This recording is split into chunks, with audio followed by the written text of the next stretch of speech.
Trump is loved. And you can hate him. There's plenty of people that hate him. There's plenty of people, by the way, who voted for him and can't stand him. That's what I tell my friends who are Democrats. You think everybody out there loves him? They don't. But what they love is what he did before. What they love is the fact that he is a bit of a fighter, even though he could pick a fight with his own shadow in a dark room, which I find to be frustrating at times and make everything harder himself.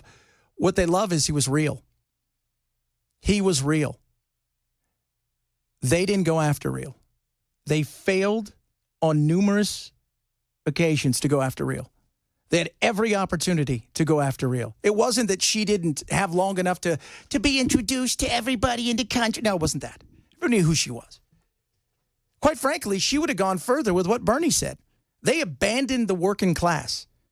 And people are still just flabbergasted that a guy who is a billionaire can talk to people who aren't, who are living paycheck to paycheck. You focus on issues that don't matter. And yet, poll after poll said, my paycheck, it used to be this big. Now it's this big. And it used to cost me this much. Now it costs me this much. I'm not happy. I'm not happy with the way that that's going in life. I need more.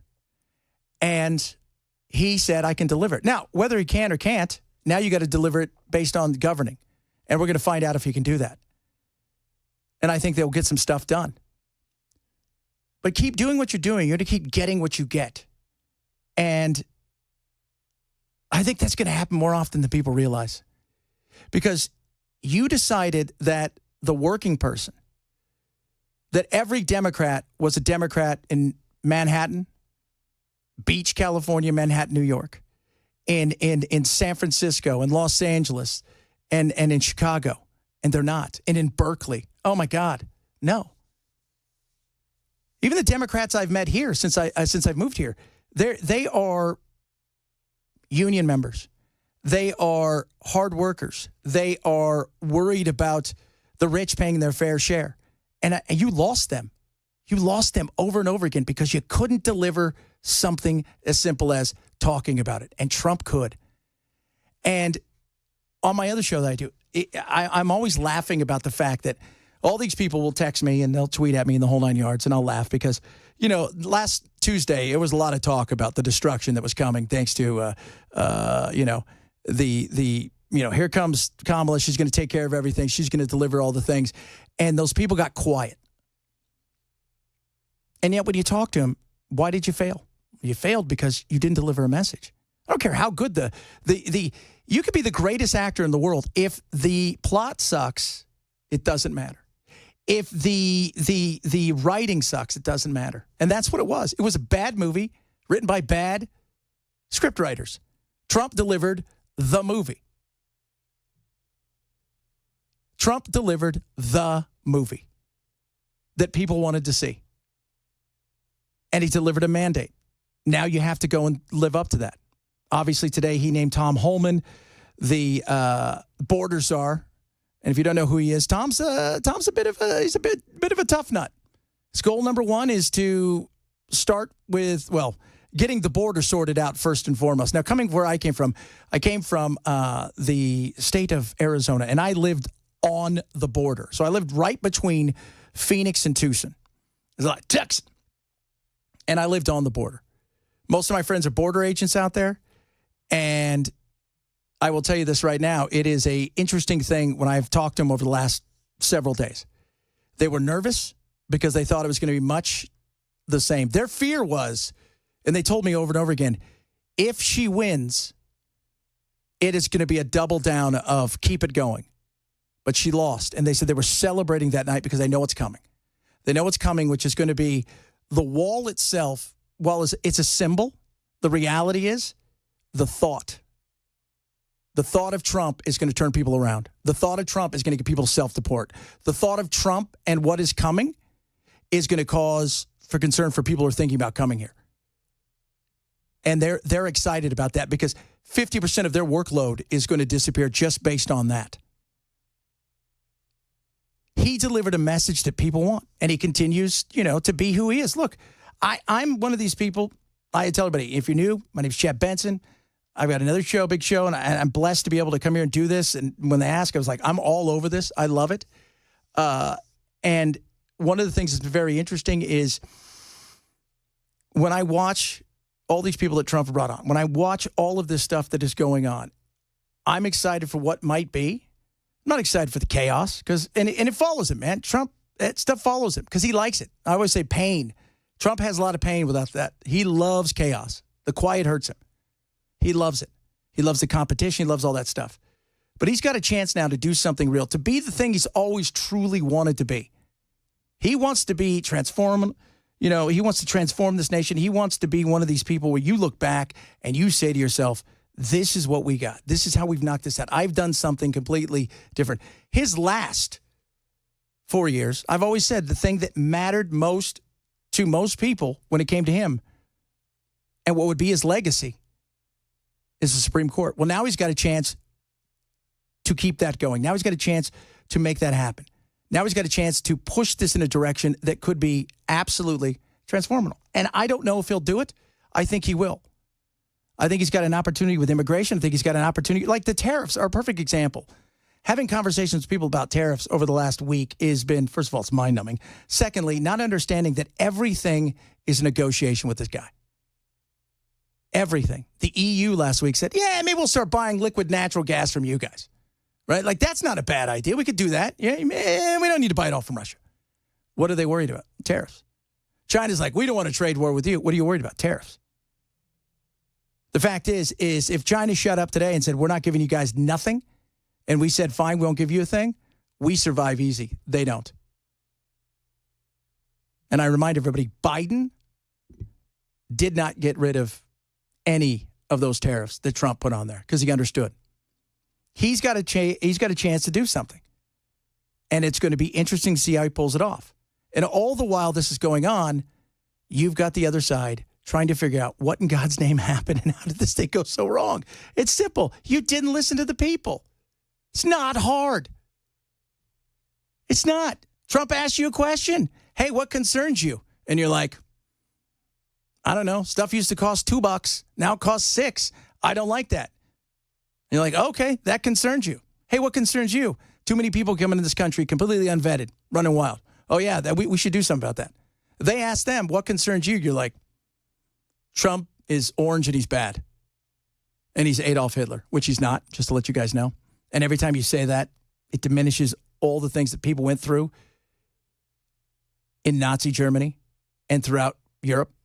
So it's interesting to watch. And the falling apart of their argument is great. And sitting there watching Bernie be the only one who goes, is nobody listening?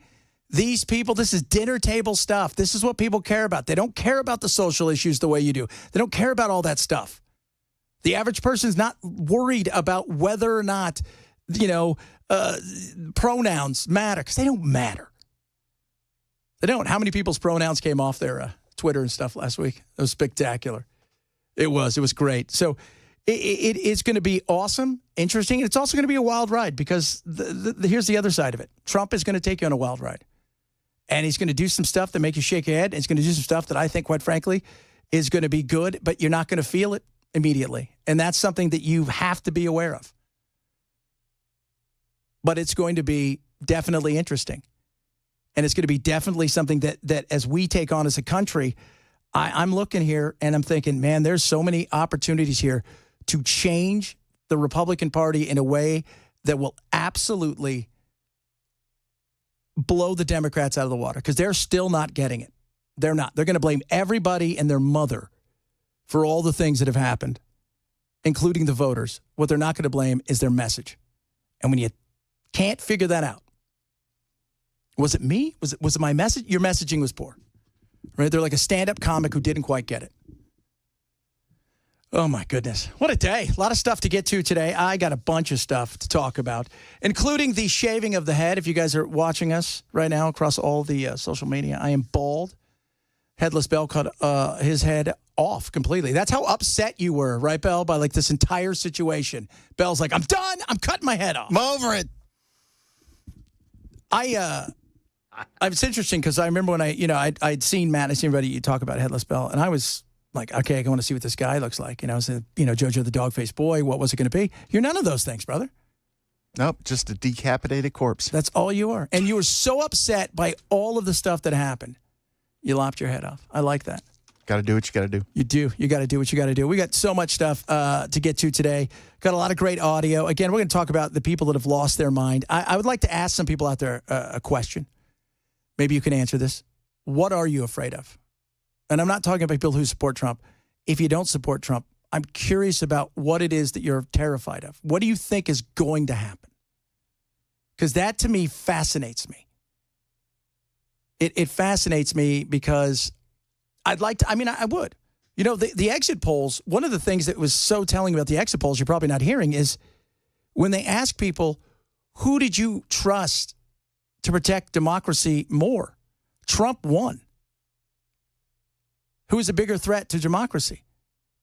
The Democrats. Now, it was close, but when you run your entire campaign on orange man bad, steal democracy, and you can't get that over, that is not a good look. Again, bad script, bad actors.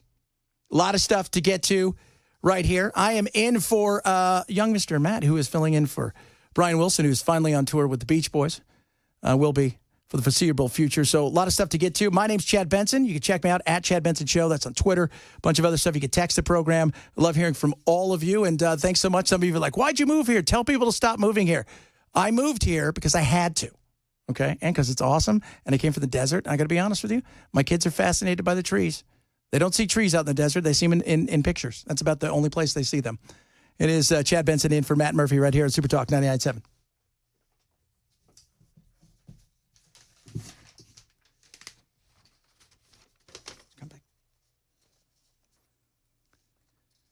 Rough Greens, ruffgreens.com/Chad. Vitamins, minerals, probiotics. You guys will hear me talk about this a lot. What is it? It's awesome. It's for my dog, for your dog.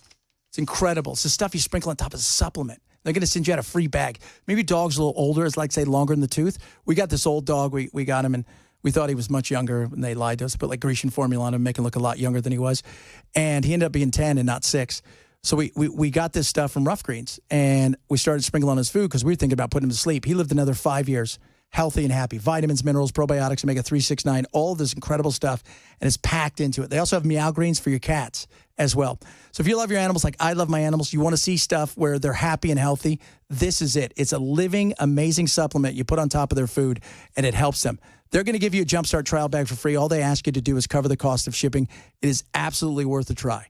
ruffgreens.com/Chad. Go to ruffgreens.com/Chad for a Jumpstart trial bag of this amazing supplement. ruffgreens.com/Chad.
All right, we got a crash. 40 westbound at Fessler's Lane. Get to the left because the right lane is blocked. And downtown, we got the big Veterans Day celebration going on. So you're going to have Broadway between I-40 and 8th Avenue shut down.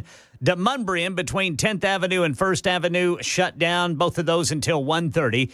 Hear the sounds from some of the nation's ceremonies honoring veterans on this special day coming up at 12:30 on Super Talk 99.7 WTN. It is Veterans Day. It's all the veterans out there. God bless each and every one of you fighting to keep this beautiful country what it is, free. And it is so free. And I don't think I see all these people threatening to move out. Like, I'm moving to wherever, Canada or whatever. And I just laugh. And I'm like, you have no idea how great you have it here. You have no idea the blessings that you have in this country, the freedoms that you have in this country. And I will say this, the greatest education I've ever got is the opportunity to live globally. And I lived in Europe on and off for a decade. I traveled throughout Europe, lived all over the place, and I've been super blessed to do so. But it always brought me back to here, which was all of the things that this country offers that you get nowhere else. You know, I see all these people say, I'm going to move to England. Okay, move to England. England doesn't have the freedoms we have. Trust me, I know. I live there. They don't. They don't have those freedoms. They don't have the luxuries we have. And for those of you not keeping score, Keir Starmer, who runs Britain now, he's part of the Labour Party, they have a massive immigration problem that is absolutely getting worse almost on a daily basis. They have an NHS problem, which is the National Health Service, which is a nightmare. They are wasting money left, right, and center. They're going to have to raise taxes that are already super high because they cannot really figure out how to rein things in the right way. And much like here, people, let's just print money. Let's just go and print money. They can't. They're not in that position anymore. So it's an interesting thing to watch all the people who say they want to leave. And my thing has always been this way. If you want to leave, okay, go ahead. I have never had a problem with that. I think it's good to see what the rest of the world's like. But if you're leaving because you don't like the guy in charge and you think these times are going to be bad and you want somebody else to fix these times for you so you can come back when times are good, that's a no. That's like breaking up with somebody who wins the lottery and then you want to come back. Like, that's the insanity of what is going on. You want to be here when times are good, but in your mind, when times are bad, you want no part of it. It's like, I don't want any part of that. No, I'm going to go to Canada, which is hilarious as well. Knock yourself out there, which, by the way, they're going to have a conservative government sooner rather than later, I think, anyways. So then what do? What place are you going to go? And then the other side of it is, who wants you? No, it ain't cheap to move. It isn't. Everybody thinks it's like a snap of the fingers and I'm American. They'll take, I got news for you. When I moved over there and I had a specialty skill, I went over there to play soccer. I had a special, the hoops I had to go through were tremendous. And even when I worked in radio, the stuff I had to go through, the stamps I had to get, the hours I had to wait in line, the cost of it. And am I bringing something? See, unlike other parts unlike us, other parts of the world are like, well, okay, you're coming here. Why are you coming here? Just out of curiosity. Are you bringing something to our country? Are you of value? Are you just coming here because you think it's going to be free and easy and you're going to get all the stuff? Because that's not what we're looking for. And so many people think, oh, that's exactly what I'll do. I'll just go there. It isn't as free and easy as you think it is. It isn't. And you better bring something. And if you're a rock star, you can bring stuff. But you own a bunch of houses. Not a big deal. You're just coming to stay. But that average person, that 23-year-old who, for whatever reasons, thinks that, that she's going to be enslaved because Donald Trump won, which is just, again, the most insane thing ever. It is. It's just the most insane thing ever. I'm going to be enslaved. By who? Who's doing that? Just out of curiosity, who's doing that?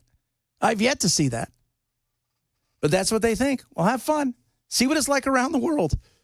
By the way, the freedoms that we enjoy here, you will get nowhere else. You're not going to get them in Australia.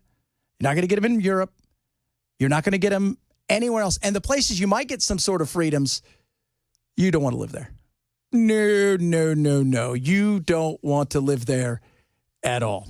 My name's Chad Benson. I am in for the amazing Matt, who will be on for Brian today. So don't worry. He will be here a little bit later. A lot of stuff still to get to. Thanks so much for paying attention to us. It is Super Talk 99.7.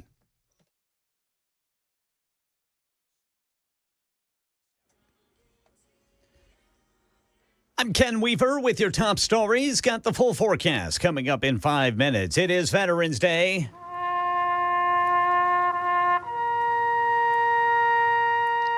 Arlington National Cemetery taps at the wreath-laying ceremony at the tomb of the unknown soldier. President Biden announced the VA will expand the number of cancers covered under the PACT Act, which will help veterans exposed to toxins while in uniform. There is an investigation underway into whether the engines can fail on 1.4 million Honda and Acura vehicles. Honda Pilot and Acura's MDX, the Honda Odyssey and Acura TLS, also Honda's Ridgeline, all model years between 2016 and 2020. The National Highway Traffic Safety Administration looking into complaints that the engines can fail. The rods that link the pistons to the crankshaft are the problem. So far, 173 owners have reported issues. There's only been one crash with no injuries. Good. No recall notice yet.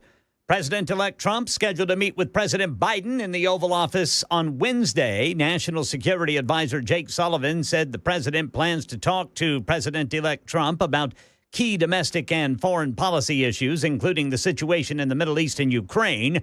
Biden is supposed to make the case to Trump that the U.S. should not walk away from Ukraine because the Biden administration feels it would mean more instability in Europe. Israeli Prime Minister Benjamin Netanyahu says he's already talked to President-elect Trump a number of times since the election. We get details from Brett Clennett in Tel Aviv. We know from a leaked cabinet meeting that he did speak to Trump 3 times. According to Netanyahu, the conversation was good, that he and Trump see eye to eye when it comes to Iran. Trump understands, he said, the dangers that Iran poses, the threats from Iran. And it really goes to show the strength of this relationship, especially compared to Netanyahu's kind of difficult relationship with Biden, especially towards the later months. That is the latest news. Weather is next. I'm Ken Weaver, WTN News.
Telling you guys, a lot of you chiming in. Appreciate that. Bell, they say I look like Mandis, but younger and with a better beard. I'm not sure if that's an insult or not. I'm going to have to. I don't know if he's older than me. I mean, I do keep myself how old are semi-fit. you? I'm 53. Yeah, he's older than you. He is? Yeah. All right. He'll be 58 in December. Now I feel offended. My beard's pretty good though. Like you got everybody here's got beards. We're a very hairy station is what I'm trying to tell everybody. I grow my beard out this time of year because I do a lot of Santa Claus stuff, and it's cool. But the other day, somebody told me I look like an Aryan Santa Claus, which I thought that was spectacular. Right? Like, isn't that hilarious? I look like an Aryan Santa Claus. They're like, if you were in a jail, you look like Aryan Santa Claus. And I thought, man, okay, maybe. I get it. Right? But not, I mean, I'm not, though. I just want to tell you guys that. I'm not anything like that. Oh, my goodness. They failed, the Democrats, in many different ways. And they'll continue to fail as long as they don't quite understand what they got wrong. 60 Minutes last night had on big thing about, I can't believe Trump got elected kind of thing. They probably shot both of two things. Like, if she wins, kind of like baseball, right? Sports, like people in parts of the world that are struggling right now are going to get a bunch of Yankees World Championship outfits because the Dyers won. So that's the kind of thing. They probably shot two things, Kamala and Trump, just in case he won. And they kept asking people, why'd you vote for him again? Roz Werkheiser was a waitress 25 years ago. Now she runs the place. My mother used to always say, gotta vote Democrat. They're for the poor people. You grew up in a Democratic household? Yes. But you just voted for Donald Trump? Yes. Inflation is down by more than half. Wages are going up. Are you not feeling that? I don't feel it. No, I don't feel it. I don't feel it at all. Everybody I talked to, nobody's wages went up. But we had 4 years of this. 4 years. 4 years. You had a snapshot.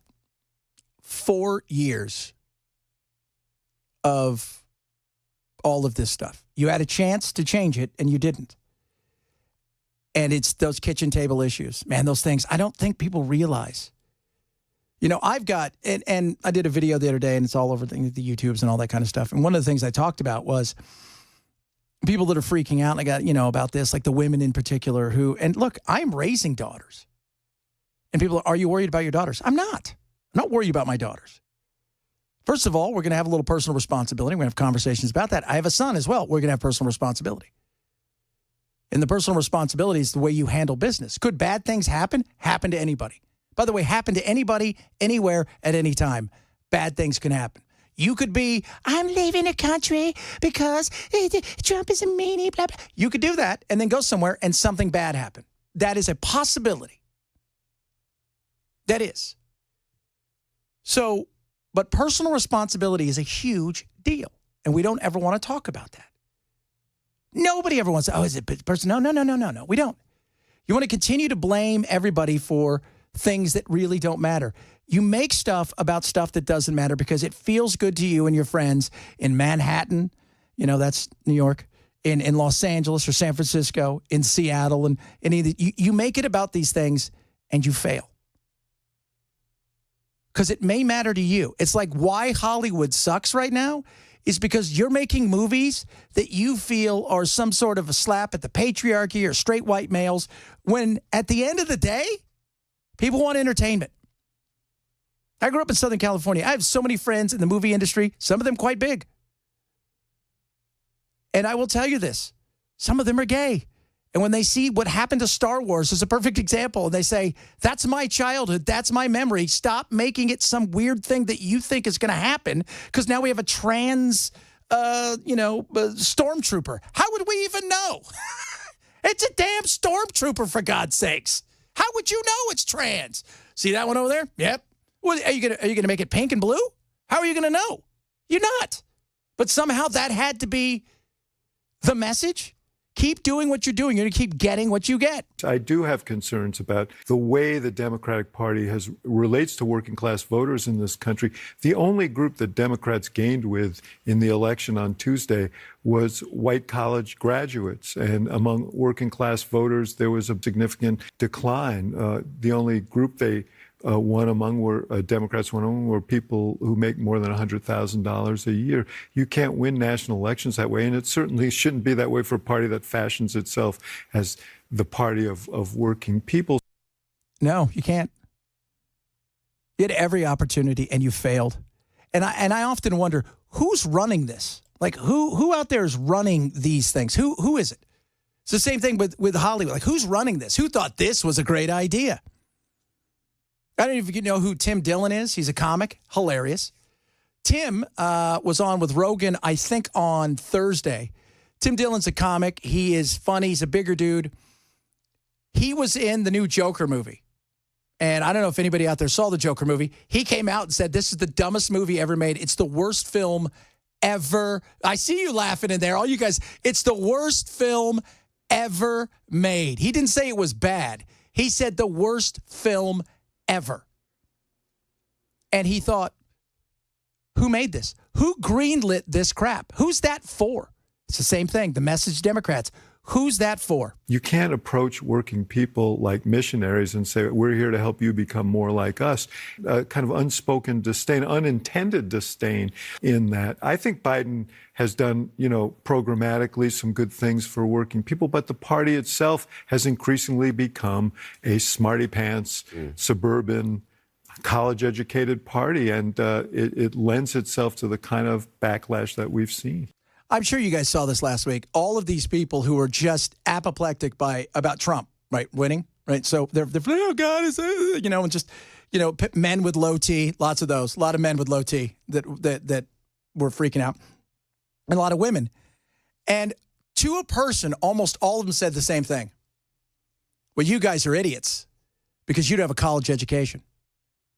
You guys are idiots because we've got education. And I'm like, that's the message. Not only, it's funny because everybody's trying to, 2 weeks ago, try to figure out how that what he said, that garbage, right? Garbage became the big thing. Everybody out there was trying to figure out how you can go about, like, he didn't really mean it. No, there's a lot of people out there that feel that way. You don't get an education. And this is what happens. And it's a stupid thought. And so much of their thoughts are stupid thoughts. So many of them are. And so many of them are. And was it George Orwell, right? Something so stupid only, an intelligent person, intelligentsia, academics would believe it. And that's what they've done. And they've thrown that out there, and they forgot what they were all about. Both parties at times. I mean, Trump has moved what was considered the conservative party. It's a populist party now. It's no longer, this isn't Reagan's party. Reagan's gone. There's a ghost, and it's Reagan. This party is totally different. It is the party of the working person. It's not the party. It's funny, the party of the unions, as far as when we would think unions, it would be the Democrats. The difference is the actual voter in the union, not the person who's endorsing it, they go for the Republicans because they look around and they say, they speak the truth. It's not baloney. They're talking about things that matter. They're not talking about crazy stuff. They're talking about the actual issues that matter, those things that used to get you voted in, which are dinner table, kitchen issues. What do you make of the demographics? Trump got 1 out of every 3 voters of color. No, 1 out of 33%. No. Really? Yeah. When you say color, you mean like black, brown, everything? Purple. Oh. Well, I think that, people have different issues that they care about, and I think that there's nobody out there that's a single-issue voter. I think some of this is a backlash to race and gender and identity politics, but, man, most people, they just care about keeping food on their table and keeping a roof over their head. And I think sometimes people forget about that. I think that they forget about, the working class. And for whatever reason, Donald Trump speaks to. They forget about the working class. Man, it's so easy. Shouldn't be this hard. Everybody's done that, right? Like everybody's been in a situation where you've been with people and you think to yourself, nothing should be this hard. How did we take something so easy and make it this hard? Because people get involved and it's about them. And I've said this to my friends in the entertainment industry. I've said this to my friends in business. And when I was doing tons of voice work and stuff, I used to tell these people all the time, it's not about you. It's about the customer. The voter is the customer. Trump gets that. He understood that more than anybody else. That's the customer. How do I make the customer happy? What do I do? Now, it's not the end all to be all. You still have to do the hardest part now, which is actually govern, which I think is going to be tough in some places. Because you guys haven't heard, they're already trying to figure out what exactly they need to do to maybe put some extra guardrails on. Discussions at the Pentagon. I don't know at what level this is. It just seems like it's informal discussions. I guess it's understandable they would have those discussions. Scott, is it? Look, I don't like this because what's Donald Trump supposed to think? You know, he's sitting down there, he's the president-elect, and now he's got to read in the newspaper tonight that the unelected bureaucracy of the federal government is having meetings at some level about how to thwart or countermand the commander-in-chief. I don't care if it's at the Pentagon or at the HUD or Ag Department. It doesn't matter. The unelected bureaucracy of this government answers to the civilian and duly elected leadership that we just did. That right there, Scott Jennings. We call him Lonely Scott, who's always over there at CNN by himself, the voice of reason. I will tell you that the unelected bureaucracy is the truest, deepest state, and it's wide open. They're the biggest lobbyist of government is government, and these people think we are untouchable, and they're not. And they're already working behind his back to put on what? Extra guardrails? When people say, oh, he only wants to put people who are loyal to him, there's a reason for that. By the way, if you took over a business today, they said, hey, so-and-so, you're going to be manager. By the way, the other people that are here aren't thrilled by you and don't like your management style and wanted somebody else, but you'll have a chance to make, some moves on your own. Are you going to bring in people that are loyal to you? Just out of curiosity, you're going to be people that you trust in? Of course you are. And what if you were in his shoes and you just won the popular vote with a clear mandate, and now you got to read that these unelected bureaucrats are plotting against you? What would you think? If they have problems, let me finish. If they have problems, they should not have meetings that then leak to the press. If they have ideas or things, they should call the president's office and say, hey, we'd like to have some discussions for planning purposes. But secret meetings that leak, terrible way to get off to a start with the new administration. Well, I agree that that's maybe not the best way to do it. However, Trump has set them up to be in this situation where they think that he's coming after them. Because he is. Not all of them. But he's coming after bureaucracy. He's coming after waste. We should all want a little bit of that. We have a spending problem? Absolutely. We also have an overspending problem in the wrong places with no accountability. Love hearing from all of you. I'm in for Matt Murphy, who will be in for Brian Wilson. And I don't think we have anybody. I think Mark Levin will be in just by himself. That's what I hear. A lot of stuff still to get to. Make sure you check me out at Chad Benson Show. It's your Instagram, Twitter, and all that kind of other stuff. We've got some of your texts coming up. Some of you actually liked Joker 2.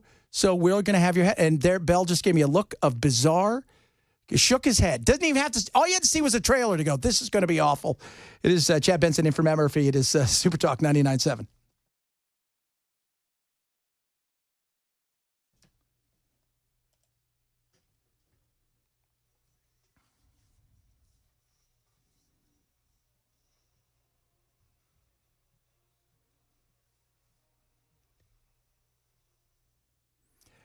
Omaha Steaks is delicious. You guys will love them. I know and guarantee that. Best steak you're ever going to have. Yes, absolutely. Right now, they got something amazing. So you're sitting at home going, you know what? What do I get that person that's got everything?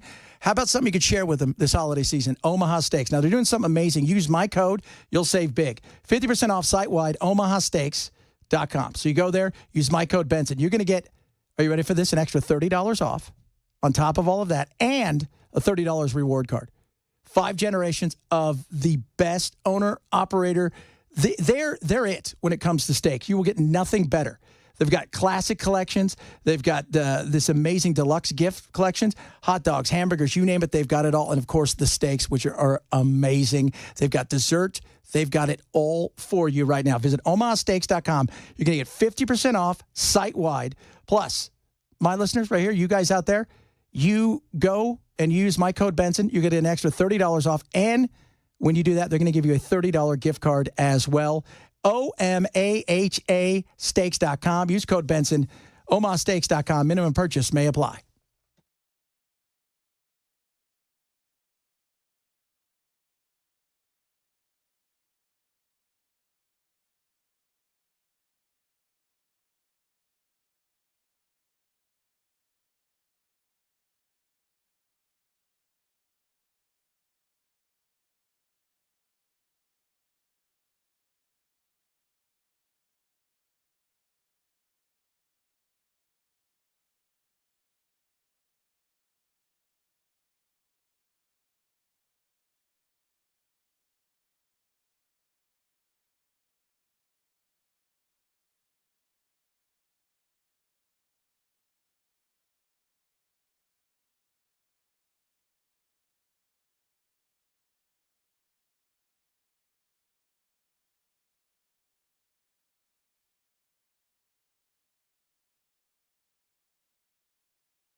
abhorrent.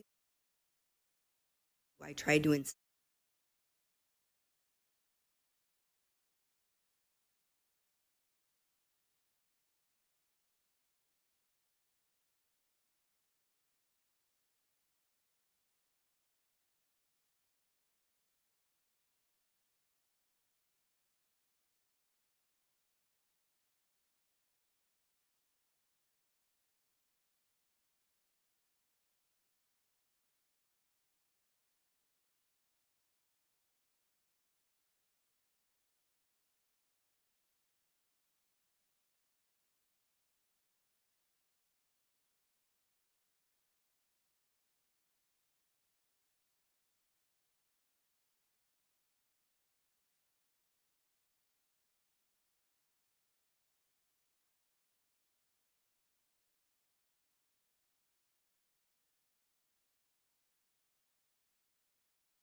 Here's some of the ceremonies honoring veterans today, and an investigation underway on whether engines could fail on some 1.5 million vehicles on the road. All that and more at 1 on Super Talk 99.7 WTN. So somebody actually wrote in and said that they liked Joker 2. They may have said it, but they're lying. You think they are? No, they gave like a full, lying. they text in, they gave like a full thing. Here's my thing with musicals. They're awful. We all know it. Now, you guys are like me, not long in the tooth, but long enough to remember a television show called Cop Rock. Do you remember Cop Rock? No. I do not remember Cop Rock. Cop Rock was Stephen Bochco. He came up with this. Picture Law and Order, but it's a musical. So murder, rape, all of the things. But in the middle of it, they would sing.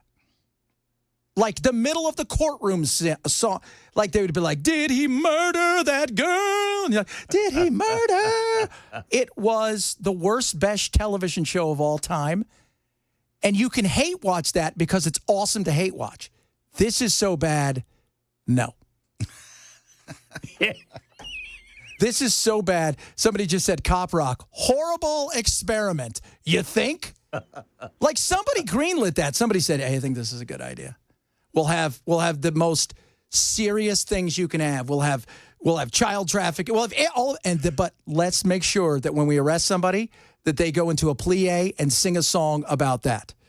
In Steven's defense, he had the clout to get some garbage on the air. Yes. Well, you're allowed to swing and miss. And it's one of those things where you look back at some shows and you go, that was way ahead of its time. You look back at that and said, there was never a time for that. There was never going to be a time. And there never should be. Ever. Like that. And somebody greenlit it and gave it 13 episodes. By the way, if you want to see it, go to YouTube. You can watch it. It is the worst thing you've ever heard. It is Somebody so awesome. sat in a boardroom and went, oh, yeah, this is worth spending Somebody money did. Somebody's like, he's dating my daughter. I have no choice. I have to just allow this to happen. My daughter's like, you got it, Daddy. It's going to be great. It's horrible. A solid fun first hour. Follow me at Chad Benson Show. Check out all of the social media here. Make sure you see us. If you got any questions, feel free to text us. Love hearing from each and every one of you. I'm Chad Benson in for Matt Murphy. Will be in for Brian Wilson later on. It is Chad Benson right here on Super Talk 99.7.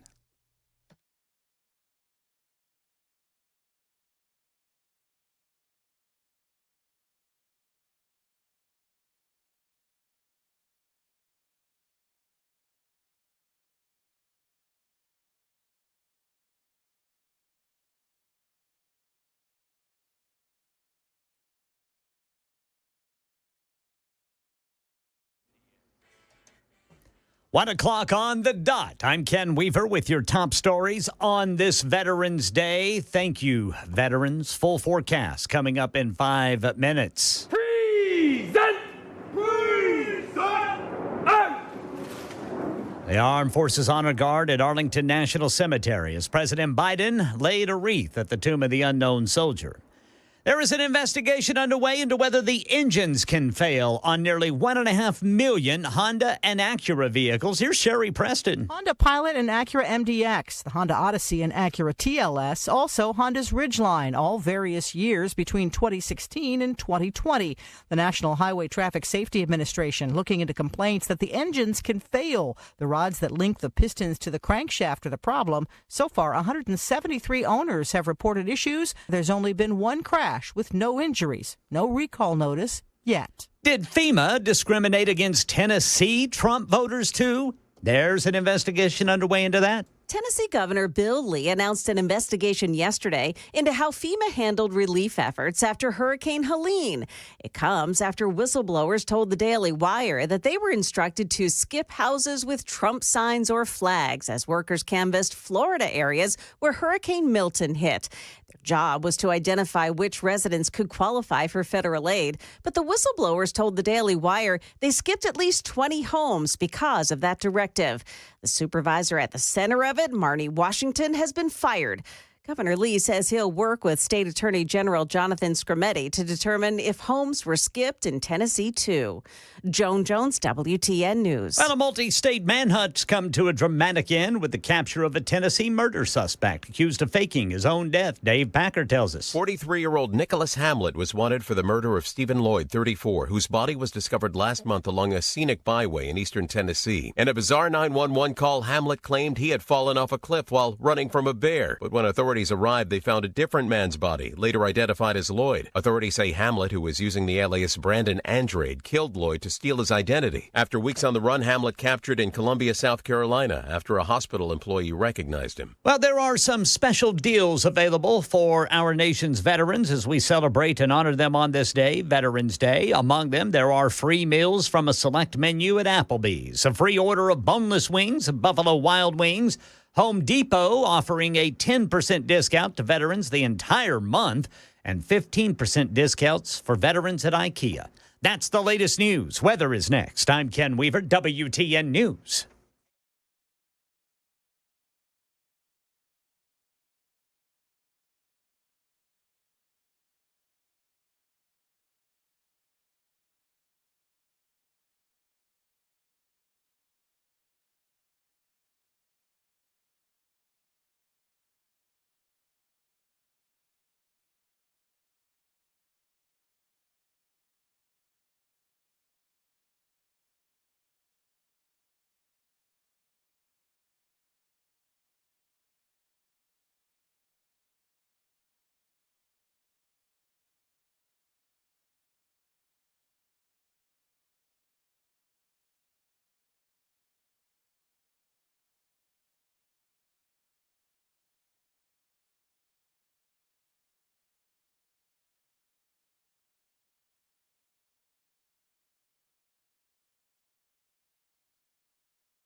How did Trump win? Easy. Listen to the people. You listen to what people have to say, and you'll win. And he didn't just win. He did something that Republicans haven't done for a while. He brought in a new coalition of people. He expanded it. And all because, as I like to say, he kept it simple, stupid, which is I kept to the issues. The chaos is always going to be there with Trump. Trump, by the way, thrives on that. Everybody's got a friend who loves chaos. Everybody's got a friend who feels comfortable when things are, unsteady. Everybody does. Do I like the way he talks at times? No. I like the fact that, you know what? At times, he is a hammer, and he turns them into the nail. I think sometimes he makes his job harder for himself and for everybody else around him. And I don't mind it all the time. You need some of that. But, yeah, can he be that way? Of course. But it's still, at the end of the day, who do I think is going to make my life easier is the way that people approach this. Now, locally here, it's what matters more than anything else. We're voting on the choo-choo train. It's going to cost way too much money. We're voting on all these things, and you're sitting there going, oh, my God. Those are going to have a huge impact on your life. There's no doubt. But Trump has done something on the national level that hasn't been done. He got people, and not just men, by the way. They always think it's just men, right? All women voted for her, and all men voted for him. That's not the way that worked out at all. It isn't. Men and women voted, yes. Some voted for Kamala, who are men. Some voted for Trump, who were women. And a lot more voted for Trump than people realize. Because if you're a 37-year-old mother, right, maybe you have a husband, maybe you've got a boyfriend, maybe you do, maybe you don't. The reality is, while all that's going on, you're looking and going, okay, yes, I can see why if you're that and you've got a daughter, maybe choice, you're worried about something like that. But the reality is, I got to put food on the table. These are the things that I've got to do. They're an absolute must. And life is too damn expensive right now. And we are starting to make serious decisions about these things, about what we can and can't have, who we are going to pay, what we aren't going to pay. Those are real decisions. That's why Trump. That's why he did the things that he did in the way that he did them. And I don't think people really understand that. I don't. And it's funny because I deal a lot with all kinds of people on both sides of the aisle when it comes to political punditry. And they're just like, what's the fascination? I'm like, you're not listening because you don't listen. And when you don't listen, you fail. You fail to gather the information. When you don't have the information, you'll fail across the board in actually achieving something that needs to be achieved. And that's what happened here. Blacks were still only 20%, but it's better than it was before. Latino men. And yes, some women, which I don't think the Democrats really get, are socially conservative. Now, I grew up in Southern California. My grandfather was born and raised in Mexico. If you'd have saw him to the day he died, he called me Shad. He's like, hey, Shad. He was so socially conservative, I don't even think people realize. Like, that guy was super socially conservative. Big time. And I don't think that. But he also thought with his pocketbook.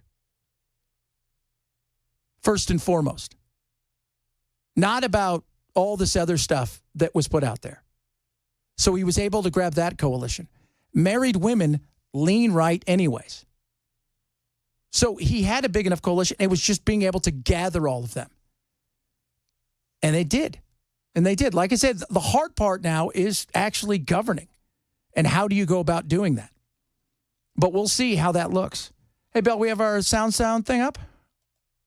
It says pre-Trump. That's the last presidential election before Donald Trump started running. You got to go back to 2012 for that. Remember, 3 straight elections, Trump's been the Republican candidate. So pre-Trump, voters under 30 were going for the Democrats by 23 points. Folks with incomes under 50,000, 22 points for the Democrats. Folks without college degrees, 4 points for the Democrats. That's pre-Trump. What comes out of this election? Look at some of these shifts. The youth vote, that Democratic margin cut more than in half. Voters under 50,000, now a Republican constituency. Voters without a college degree. Look at that shift. Now a core Republican constituency. That's crazy. Because for years, what was it? Republicans were the party of the fat white guy that looks like he's the bad guy from Monopoly, right? He's got the little monocle. He's smoking a cigar, looking down on the ivory tower. It's not that anymore. It's not. And so much of what this is just basic common sense. And then we can talk about race, ethnicity. This gets into that diversity I mentioned a minute ago. Check this out. Again, pre-Trump versus now. The black vote's still overwhelmingly Democratic, but that's a 15-point shift. It used to be 87 points for the Democrats, down to 72. How about this? You've heard a lot about it this week. This is what the numbers look like. Hispanic voters were 44 points Democratic before Donald Trump. Now, basically a toss-up constituency, and Asian Americans, a 32-point shift there as well. Big blue states with very diverse populations. This new coalition that Donald Trump's assembled, it meant that he didn't win any of these, but he made some giant strides. California, biggest of them all, 29-point Biden win 4 years ago. Currently, only 18 for Harris, her home state. Look at New York. Basically, Trump cutting that Democratic margin in half. Go down this list and look inside those states, and you'll see it. Blue-collar areas, cities, metro areas with large Hispanic populations, that's where Trump made his big gains there. Steve Kornacki. Big gains. They asked Bernie about the Latino voter. What's up with the Latino voter? And remember, very much a consumer-based voter because business is important. They came to this country. If people think it's all these people across. No. These people, in many cases, their great-grandfather, their grandfather, their grandmother, they came to this country because of the opportunity, and they want that opportunity, and business is important to them. On top of that, many of them are Catholic. What? No. Yes. Socially conservative. Absolutely. White voters largely propelled Trump to victory in the race, but there was a major shift. The exit polls showed that Latino voters, especially Latino men, shifted more towards Donald Trump. Biden won them by 23 points in 2020. This year, Trump won them by 12. Well, what I think is that Trump has done a good job in claiming that Democrats do nothing more than the woke agenda. In my view, what Democrats have got to focus on, and tell that gentleman, do you want a minimum wage that's a living wage? Do you think health care is a human right? Do you think we should build the affordable housing that we need? Do you think we should take care of our seniors by expanding Social Security? No, what they said is, I'm going to make life cheaper for you. I'm going to focus on the things that matter. And we're going to try to get out of your way. We're going to cut the bureaucracy and let you get on with life, which is what we want from government. Right? Let me make my if I fail, let me do that. If I fail, let it be on me.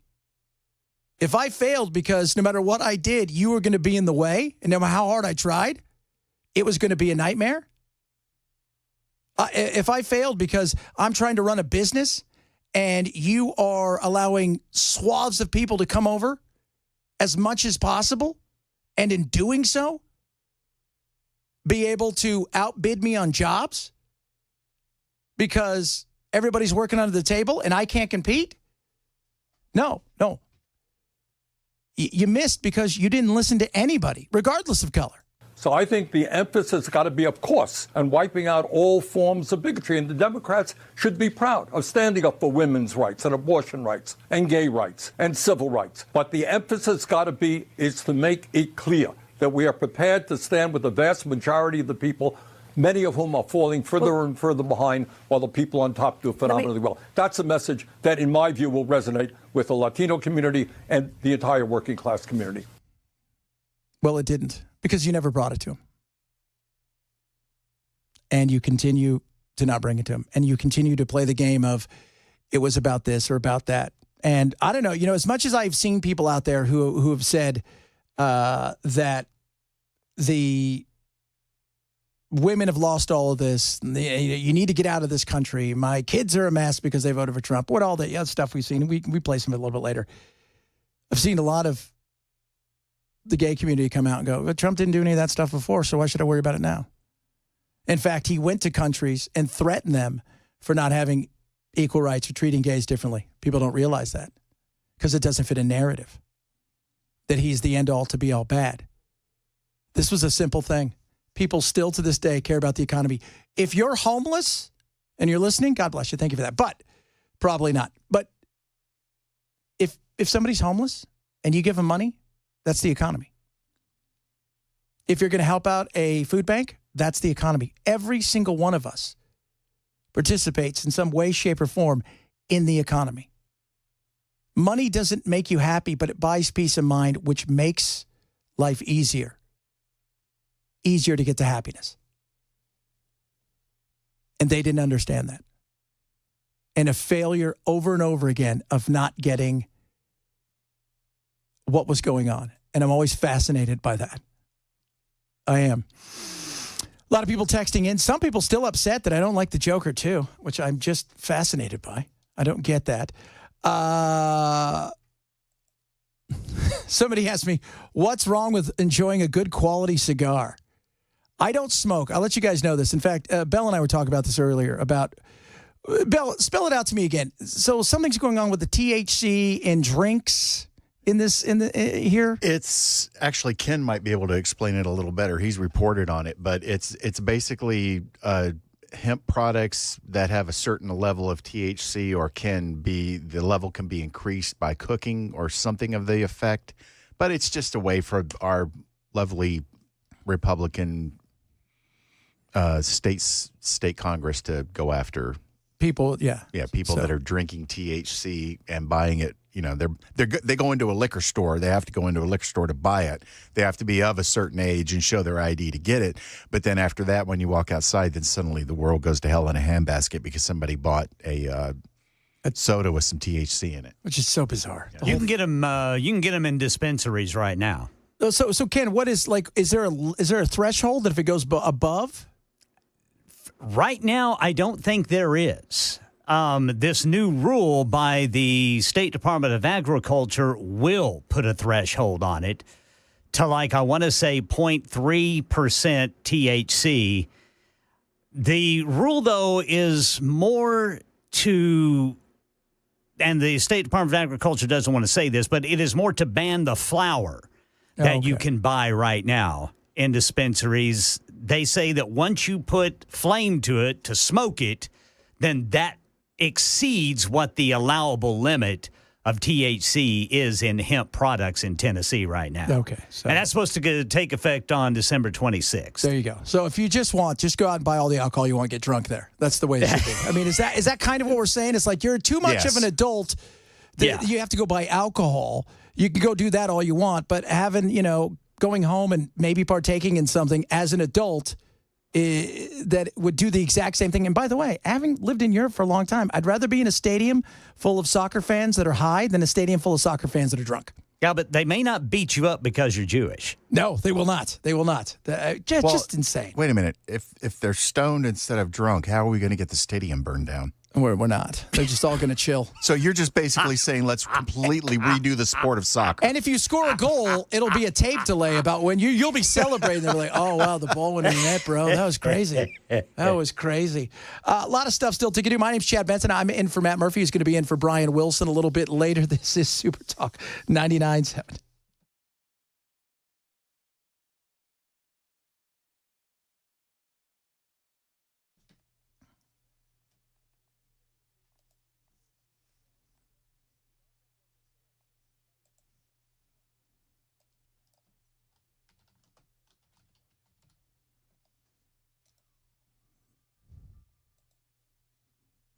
Raycon, best earbuds around. I wear them every day. So these Raycons are amazing. So if you go out and you have I got to get these awesome earbuds and you spend all this money, don't. Go to Raycon. Go to buyraycon.com/Chad. I wear my earbuds every day for my other show, doing a bunch of different stuff. They are amazing. They're called the Everyday Earbuds. Noise cancellation, active, boom. They've got fast charging. They've got all this incredible stuff. And the fit is second to none. The price, it will not break the bank. Right now, up to 30% off site-wide on the best stuff around. And when Ray J put this together, he put together the best sound quality that you could believe at a price that will not break the bank. Literally half the price of all the other premium audio brands. 30-day happiness guarantee, which is awesome. Free shipping. And you can 8 hours of talk time, 32 hours of battery life. It's got fast charging and multi-connectivity. This is incredible. And don't worry about Black Friday. in Cyber Monday. You go to buyraycon.com/Chad. You can get up to 30% off site-wide on the best earbuds and best sound quality around when it comes to premium audio. Buyraycon.com/Chad. Buyraycon.com/Chad.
Here's some of the Veterans Day ceremony at Arlington National Cemetery, and we've got an update on the process to pick a successor to Mitch McConnell coming up at 1:30 on Super Talk 99.7 WTN.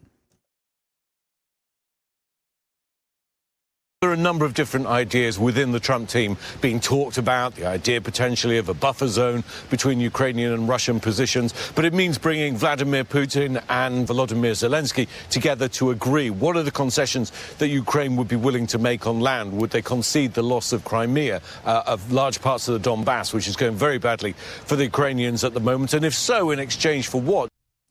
That's the big thing. Exchange for what? Here's the way this is going to work. It's going to play out. Spin that way, and it will always be that way. This was always about two things. First of all, they wanted a little bit more land. They wanted access to the Crimea. The way that they were having to do things when it came to their Navy was too much of a pain in the butt. They took the opportunity all those years ago when Obama was in office, and they jumped at it and they ran with it. Okay, that's one. Secondly, we were threatening about putting stuff in Ukraine. Potentially. So on the doorsteps of Russia would have been weapons. Last time I checked, Cuba tried to do that, and we said no. So that's somewhat understandable. So what's going to happen? Never surround your enemy. Always give them a way out. He wants an off-ramp. He can't afford this anymore. He can't. Back home, they are struggling big time. 600,000 casualties. They're going to each do a big push for as long as they possibly can, and then eventually they're going to have to say, all right, we're going to divvy stuff up. And we're going to go and we're going to say, all right, Pooter, here's the deal. What you go for me, Chid? They're going to say, all right, this is the deal. The deal is you keep Crimea, you got some of the Donbass region, you keep that, etc. Just enjoy that. That sounds very good to us. Then we're going to go over and say, you're giving this up. And Zelensky's like, well, I don't want to give it up. It's not, I don't want to give it up. Whatever. His voice is like, I can't believe this. And they're going to say, we have no choice. This is what's going to happen. We're not going to fund this forever. Europe is not going to fund this forever. There's no reason for it. You're not getting this stuff back. It just isn't happening. You need to let him have a win here. You have a win because you kept everybody together through this.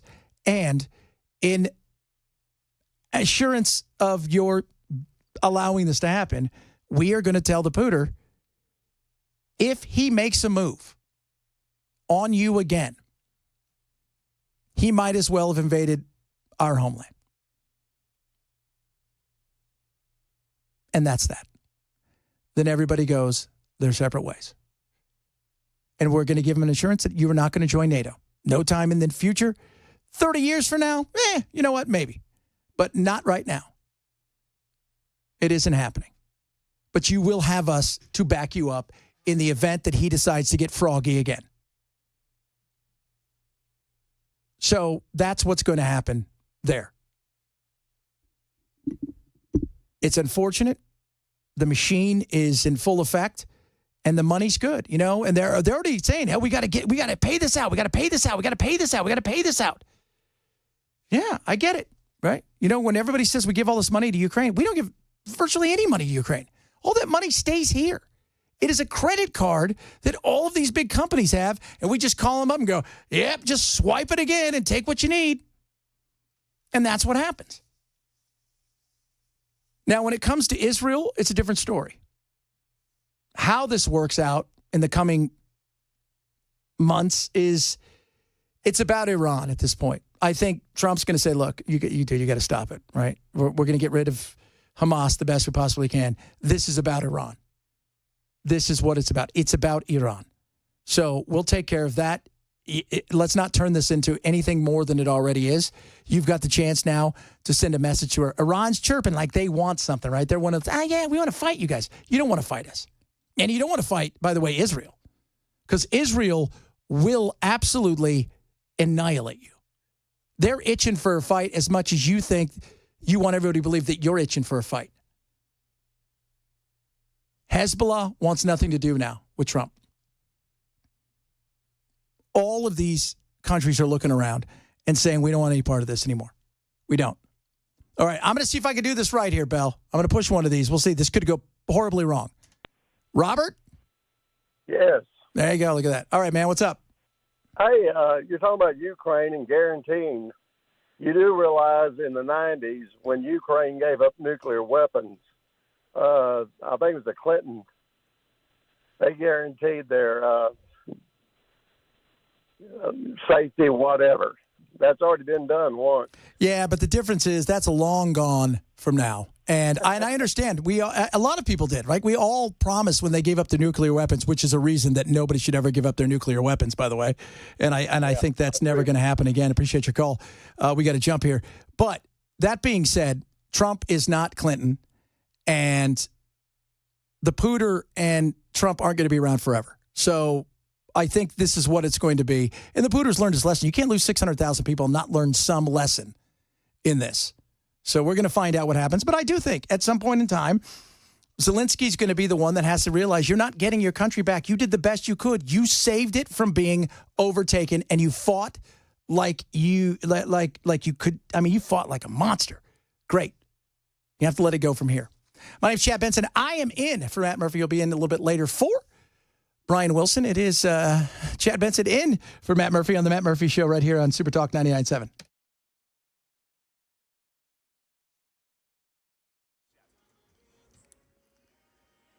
I'm Ken Weaver with your top stories, and we've got the full forecast in 5 minutes on this Veterans Day. Arlington National Cemetery, the drum roll after President Biden laid a wreath at the tomb of the unknown soldier.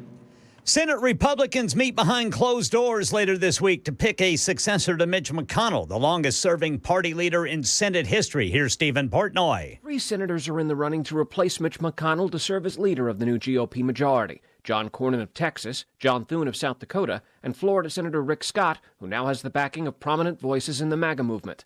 Up until now, President-elect Trump has remained neutral, but Trump is insisting that whoever wins lets the Senate take full recesses so he can make temporary appointments of picks who might have difficulty getting confirmed. Under both parties' control for over a decade now, Congress has stymied the president's use of the recess appointment power. Now, McConnell is continuing his service in the Senate, just stepping down from his leadership post. Here in Nashville, a Metro police officer has been fired after a DUI arrest early Saturday morning. Fellow officers arresting 50-year-old Sergeant Michael Dixon, who they say was sitting in his truck in the driveway of a home on Old Hickory Boulevard. The homeowner calling police after Dixon reportedly pulled up to the house, then walked onto the front porch. And it wasn't a lot of rain, but what did fall over the weekend helped make a dent in our drought. The U.S. Drought Monitor shows moderate to extreme conditions across Middle Tennessee, especially in Marshall, Bedford, and Lincoln counties. While those localities haven't seen as much rain with this weekend system, even a few inches can help in moderately dry zones. That's the latest news. Weather is next. I'm Ken Weaver, WTN News.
FEMA. This didn't go well for you. Turned out some of it was true. Not all of it, but some of it was true. You had somebody doing what? A federal investigation at FEMA after the agency fired a supervisor for what's being called a clear violation of FEMA's core values and principles to help people regardless of their political affiliation. FEMA Administrator Deanne Criswell says the unnamed supervisor ran a survivor assistance team and told her workers not to go to homes with yard signs supporting President-elect Donald Trump. Yeah, that's not a good look. And several of you have chimed in about that. It's not. I mean, what do you do? And this is the thing when you have bureaucracy and you have stuff like this. First of all, you should be fired immediately for putting anything in writing and or text message as if it's not going to get out. Everything like that is going to get out. This isn't between you and your pal. You put this specifically in an area for all of your team to see. And they did. Do I think it's all the people that work for FEMA? I do not. Do I think there are people in there that had their own agenda? Absolutely. Her name is Marnie Washington, I think. And thank you very much. Ken's like, yep, that's it. She's no longer with the program. And they're going to have to answer some questions in front of people. Somebody just texted and said, she needs to go to jail. She needs to go to jail. I don't think she's going to go to jail, but it's going to be you lost a government job. We all know. People like them government jobs. They pay well. You never get fired, except until now, because you had no choice. You had no choice. Jeff, you there? Oh, good. Jeff's gone. Phew. I felt bad. I left that guy in the hole for like 3 days. But he wanted to talk about this. You can't do that. Right? You can't. And this is the issue with our politics, that we've become so angry and we've turned it into a religion to the point where it is us versus them. It's not. By the way, that person who votes for a different way than you do, that's your neighbor. Right? Maybe that's your mom. Maybe that's your dad. Maybe that's your kids. Maybe that's a pal. I got friends who vote completely against my beliefs. But the reality is, we've got to get over this disdain for one another. It is not, first of all, it's not healthy. It's not. It's not healthy for you to have that kind of disdain for another human being that you don't know. Like, I was telling people say, do you love or hate politicians? I don't. I don't feel anything. You want to know why? Because emotions like that are an expenditure of energy that I save for people that I know that have done something to me personally. But more importantly, I don't hate anybody. And secondly, those kind of emotions, any kind of that's meant for family, friends, whether you're angry at them or not. Somebody just texted in and said, what are you saying? It's okay as long as you don't write it down. No, it's not. It just shows me how stupid you are, though, that you would put it in writing. It's like those people who rob a store and then film the whole thing as if nobody's going to catch you. Was it about 2 months ago when everybody went to Chase Bank and they did that thing with the checks? Remember that? And they just got popped for that. Nice move, guys. But what'd you do? You put it on camera. Don't do so. I mean, that's just dumb. I mean, you're going to get caught eventually anyways, because somebody's going to speak up. But what I was saying is there's a difference between telling your friend, I don't want anybody to go here, and telling your whole team, because eventually your team is going to say something. Because as we all know, human beings can't keep their mouth shut. And even if they agree with you, if it's a chance for them to step on you to get further ahead, they will. They absolutely will. All right, I think we got Jeff. Hey, Jeff, what's happening, man? Jeff, are you there? What happened to Jeff? We lose Jeff? Oh, my God. Jeff, are you there? All right, there we go. See? Ann, are you there? I have no idea what to do. Ann, are you there? I am, yes. There we go. Pushing all the buttons here. Ann, I got to be honest with you. In my other show, in 10 years, I've never taken a phone call. So I'm trying here. Oh, my. Well, that's awesome. So are what's you happening? There? Yep, what's happening? Okay. Well, I just got off work and I was listening to you, and I have another question about the woman that they fired. Would she have by any chance been on the ground in the Appalachian? Because FEMA didn't do a very good job over there. In fact, I think FEMA should still be over there. I have friends who are donating big sections of their life and resources at this point to help those people, and see if that woman was over there, because a lot of the people there are being missed over. No. I appreciate your call. Thanks so much. Actually, she was not. From what I understand, it was Florida is where she was at. That's what everybody is saying for Milton and parts of Florida, so not in the Appalachians. Appreciate your call. So, I mean, I don't. People are stupid, and they're going to do stupid things, and people are going to allow emotions to run wild. And that's what happened here. People allowed emotions to run wild, and they paid the price for it. And they are done now with all of this stuff. She's gone. I mean, she's out. And they're going to bring the lady that runs FEMA all the way up to the, Congress, and they're going to grill her. They're going to ask her all kinds of questions. And a lot of it's going to be about, hey, how did you handle this response? Why didn't you do this? Why didn't you do that? Which they do for every single thing they possibly can.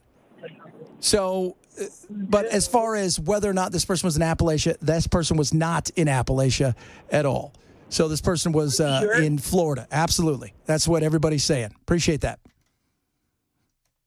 So, I don't know. It's just, but again, you when there's something like this that happens, it feeds into the narrative and the insanity of what goes on and the fear that people have when it comes to they're coming after us, they're coming to get us. There are people out there. My buddy was out in a couple places because he works for big insurance companies. He said FEMA was doing everything he can. And a lot of these people out there busting their butt, they're trying as hard as they can. They're in the same position where they're saddled. They know just a little bit more than the people that are on the ground. And it was it was frustrating, I think, for a lot of those people out there. But you turned it into politics that it didn't need to be. And it got out. And it hurts an organization that I think, for the most part, is there to do the right thing, whether a Republican's in charge or a Democrat's in charge. But we've allowed, whether it's colleges, we've allowed too many people to do things that they shouldn't be doing. And it is frustrating indeed. I'm going to try another one of these because I'm awful at phone calls. Jeff, are you there? Hello. All right, Jeff. Sorry it took so long. I pushed the wrong button a whole bunch of times. If I was flying a rocket ship, we'd be in trouble. I know we already crashed. We already been crashing dead. First of all, the FEMA thing, Governor Lee and DeSantis and the Congress, it's a waste of time, money, and resources. Move on. Yeah. We don't need it. We don't need her to be going up there and fooling around. But you do this, blah, blah, blah, blah, blah, blah, blah, this, that, and the other. We don't need to be fooling with that. Governor Lee needs to, he hadn't done a good job as governor anyway. He's going to fool with this now. He's got to have an investigation now to study the worry and wonder and why they did this and that. So that's what you want. You want to keep studying, don't you? You want to study some more? Is that what you want? No. You know what they want to do, man? Well, you got to always justify what's going on. I don't want to. We move on. You move on. That's it. Do it. You can't fix it. It's done. You don't waste time and money. It's wasted. Wasted time, money, and resources doing it. It's a waste of time. It's a waste. Okay? That's why you don't do it. That period. You just don't. I mean, I'm sorry that these people they didn't get they wanted. I mean, Trump ate cats and dogs. Everybody believed him, like you do, and Matt Murphy does too. Believes everything he says. So I hope Matt Murphy enjoyed his first day of the Trump vacation. He's going to have the next 4 years. Have a good day. Thank you. He's fun. That's why he doesn't call. I have no idea what he was talking about at the end. Something about dogs and cats. Does anybody know? Ken, do you have any idea what the hell he was talking about? I do not. Something about your dogs and cats and stuff. About them living together in sin? Oh, my God. Is that happening? I saw that movie. Right? Ghostbusters. Yeah, absolutely. Oh, good God. It's true. This man never mind. I don't know. Everybody's all upset. No, and look, FEMA's going to be dragged up to Congress, not the states, because that's what we do. Because government always has to justify government doing things. And you should always want them to have some transparency and a justification on how well they did. What did we get right? What did we get wrong? And we move forward. Unfortunately, we turn it into political theater. And I'm at the point, I don't know about you guys, where I would like to see actual actresses and actors play the parts of some of these people. So you get people up there right? And they're playing the part of your senator, your congressperson, somebody playing the part of Marsha Blackburn. Who could it be? I don't know. Get an actress. Who would you like to see play her in the role of asking questions? And who would you like to see the person who's got to answer those questions play? Because that's what this has become. It's become theater. It's not important about what the answer is. The important is my 3 of the 5 minutes has to be a monologue that will get clipped up and put everywhere. That's what this has to be. The monologue.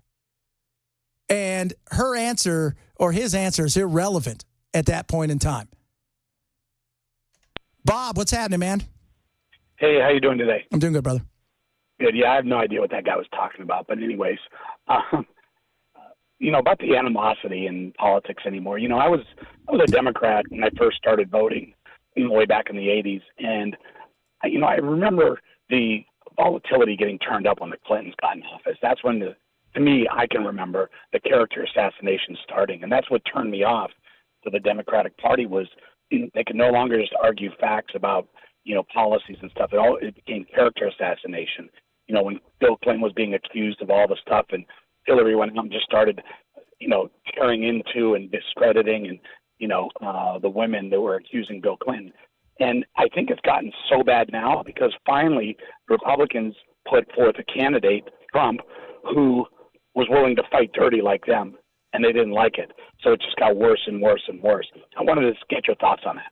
Yeah, I appreciate your call, man. Thanks so much. It is true. Look, the whole thing with Clinton, and you might remember, too, what happened with Clarence Thomas and all of that. It became about character mattered until it hit our party, and then it didn't matter anymore, and we couldn't keep it quiet. And then character no longer mattered. And now we've turned it in. Part of it is we've turned everything personal. We go out and we try to destroy somebody because it's no longer about being, whether or not we're right or wrong. It's about getting one over on the person next to you, the party next to you. And it is frustrating. Trump definitely did something. And I've said this for a long time. Trump became the hammer. And he turned the Democrats and the machine into the nail. Where so many people, the average person, didn't. He said, let's fight in my sandbox, all right? Let's fight in my sandbox. Let's fight in this way. And he turned up the heat in ways that didn't matter. And unfortunately, you toss that in with an already pressure cook-like social media, and what do you have? You have the insanity we have. Now you have to get even higher. You have to be louder. It's got to be bigger and bolder just to get noticed. But one thing we need to do to turn the temperature down is when we talk about identity politics, it's no longer just about black, white, gay, straight, trans, all of this stuff. It's about we are in a position now where we feel that if you don't like Donald Trump, well, you don't like me. If you don't like the Democrats, you don't like me. That's got to stop. That's got to stop. I mean, are there people out there that feel that way? Yeah, we're seeing that with this Plan B movement we're going to talk about next hour. But the reality is at some point in time, you made a decision. You voted in a different direction. You're more than just who you voted for. You're a father. You're a mother. You're a son. You're whatever it is. And we need to realize that because we've turned this into a religion, a sport, and we've made it so personal. A lot of stuff still to get to. My name's Chad Benson. I'm from Matt Murphy. A bunch of your text messages coming through. Got some phone calls. We'll try to see if I can push a lot of buttons because I'm not doing well at that, but we'll try it again here in a little bit. It is Chad Benson in for Matt Murphy on Super Talk 99.7.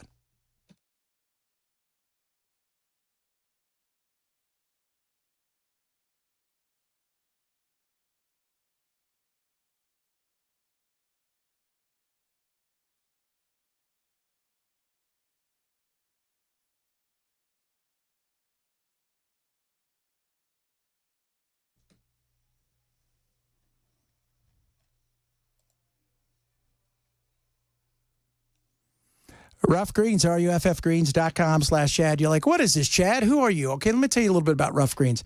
You love animals like I love animals. So I've got cats and I've got dogs. And I want my dogs to be healthy. And Rough Greens is a supplement. It's a powder supplement. You sprinkle on top of their food. Boom! Their food comes alive because it's got all this living enzymes in it. It's got vitamins, minerals, all this incredible stuff. And it helps bring all that stuff out in your dog. Dog food is dead food. Cat food is dead food. This is going to make your cat and dog's food alive big time. And it's going to help them with aches and pains in their joints. It's going to help them with skin and fur and all of this stuff.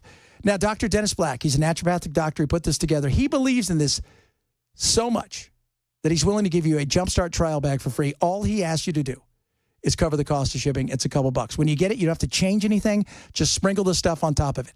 Try a Jumpstart trial bag for free today. If you love your animals like I do, you're going to watch how much they love the taste, and you'll love what it does for them and their body. Go to ruffgreens.com/Chad. That's ruffgreens.com/Chad. ruffgreens.com/Chad.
The guaranteed offer is the easiest way to sell your home. It's really simple. We bring you an all-cash offer. You close in as little as 21 days. No home inspections, no lock boxes, no open houses. Go to markspain.com to get a guaranteed offer and start packing.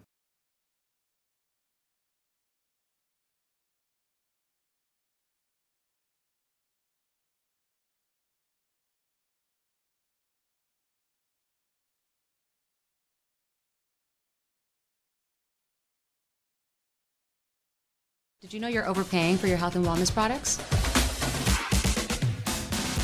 With over 20 company-owned brands offering its members vitamins, supplements, wellness, and skincare products, you're able to save up to 70% off retail. Members Nutrition can't change your life, but we can change the way you live.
A verdict is in on the 7-year-old double murder in Delphi, Indiana. We'll tell you about it at 2 on Super Talk 99.7 WTN. A lot of you calling right now, texting as well. I'm going to try to get this in again. My other show, I don't take calls. I'm trying. I push a lot of buttons. Bell looks at me, shakes his head, but that's okay. He's got no head, so what do I care at this point in time? Wayne, what's happening, brother? This is where you answer, Wayne. I hear you. Oh, Wayne's a struggler. Jeff, what's happening? Hey, how you doing? Listen, you did a really good breakdown on the political, geopolitical situation internationally, but I think one thing that you probably left out, and I think we'll use to isolate Iran even more, is I think we're going to really take out the Houthis in Yemen. I think that's just going to, because you got Hezbollah, Hamas on the run, and Israel's already shown willingness to strike inside close to Tehran. So I think we're going to take out the Houthis and then ask the Iranians, how far on the dance floor you want to go. Oh, absolutely, man. Appreciate your call. Thanks so much. One more quick one. Lindsay, what's happening? Yes, sir. I want to ask how you think the media is going to change now that Trump has won the election. My mom is a old John F. Kennedy Democrat that thinks that that's the way to think. She's been brainwashed so bad. Yeah, and I've lost friends over this deal. I understand. We got to jump here. I appreciate that. And on the other side of it, we're going to talk about the media's part in this. Appreciate that. Because I don't think the media is going to change. And one thing the media is not understanding is where they're going wrong. They were just as culpable, if not more so in a lot of ways, than the message that both the Republicans put out for their case and the Democrats and Kamala's case. They were a part of it. We're going to talk about that coming up next hour because it is interesting to see the way that they're trying to spin this because they're no longer the game in town that they thought they were. My name's Chad Benson. I'm in for Matt Murphy. You'll be in for Brian Wilson. So lots of people in for people. You're listening to Chad Benson in for Matt Murphy right here on Super Talk 99.7.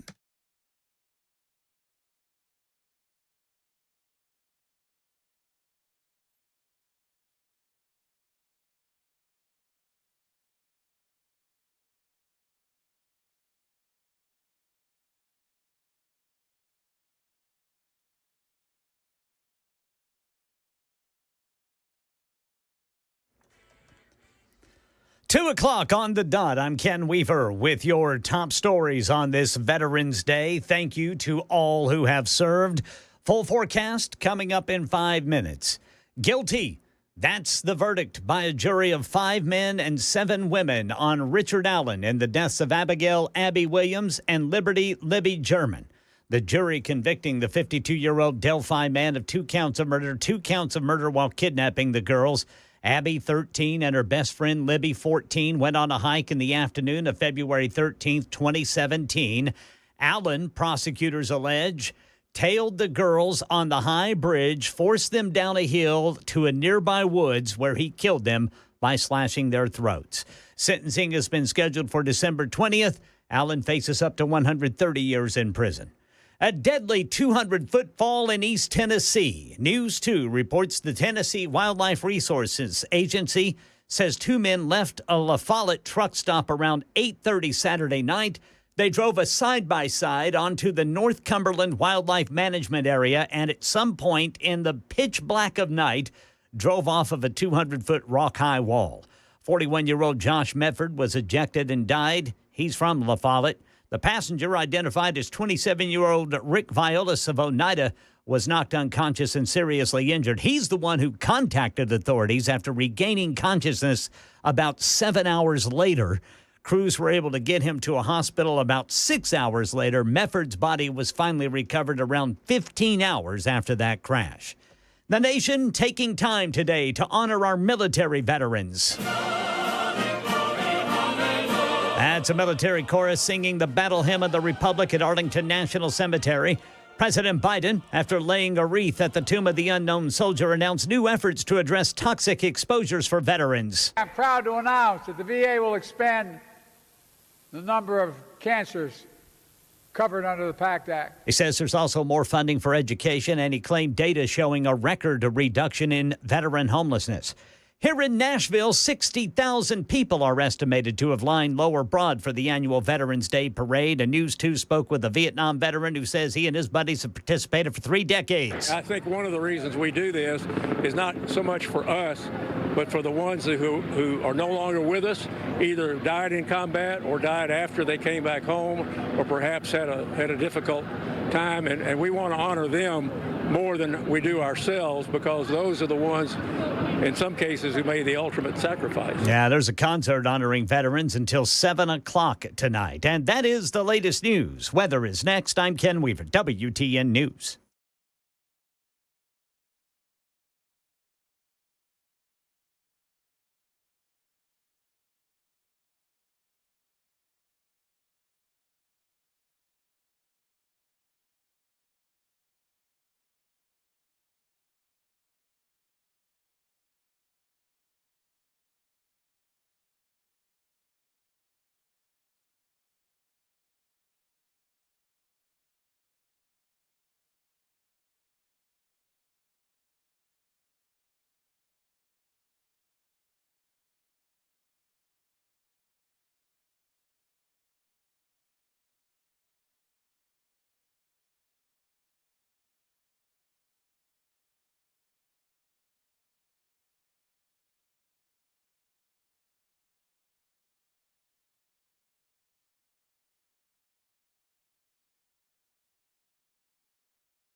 Tell you what, how is the media going to change? You know, that's a big thing. Somebody asked last hour, is the media going to change? No, the media is not. And they got a lot of issues. They learned late. The media is everything now. Every person with a phone. Every person with an opinion. Every person with a podcast is changed. The establishment media is no longer it. That's old money. That's what I tell everybody. Old money, new money. Old money, new money. Now, they still have a kind of outsized reaction that they're able to create because of who they are. Like Morning Joe, everybody in D.C. watches Morning Joe. I don't know why, but they do. So, and what happens there is they'll get a reaction to certain things that they talk about, and it is outsized to what they are. But Rogan, Tim Dillon, Theo Vaughn. Call her daddy. Now, that didn't go well for Kamala Harris. Go look at her numbers outside of that, though. Massive. The media is something different. Now, it is not and you've got to separate the establishment media, as I like to call them, legacy media, some people call them, from what we have in the media world sphere now, which is the Rogans, Theo Vaughns, all of this. They are much different, and their dominance is real. And part of that is the fact that we nowadays, and I was talking to Cameron Smith before that because we were talking about movies and stuff and the stuff he's done. And I said, look, everything has changed. We no longer want to consume media the way we used to. We don't have to. We can go get, for some of you out there, you just want affirmation. I want you to affirm my belief. For others out there, you want information. And on all kinds of stuff. UFOs, right? Bigfoot. You want to talk about, all kinds of things. He said, she said, just wacky stuff. It doesn't matter. And politics wrapped up in it. Like you would be, like Belle and I go out. We go out, we hang out, we're partying, we're having a good time, whatever it is.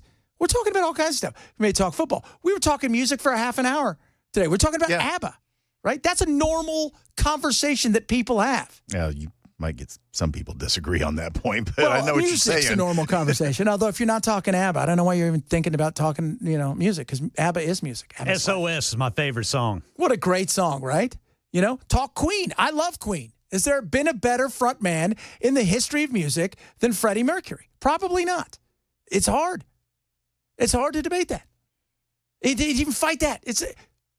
That's normal stuff. People want to talk about all of those things. So people go where their media fits.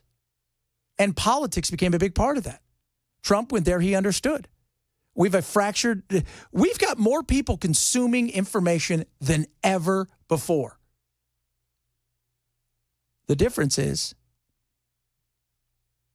they're getting it from places they never got it before. And that is total. The pie is bigger, but the slices are smaller for certain areas. And that's the establishment. Nobody reads the Post, except people who want to feel like, I'm reading the Post. Nobody reads the New York Times. Like, I want to read the New York Times. Hell, half those people probably only get the New York Times because they want to do the crossword puzzle.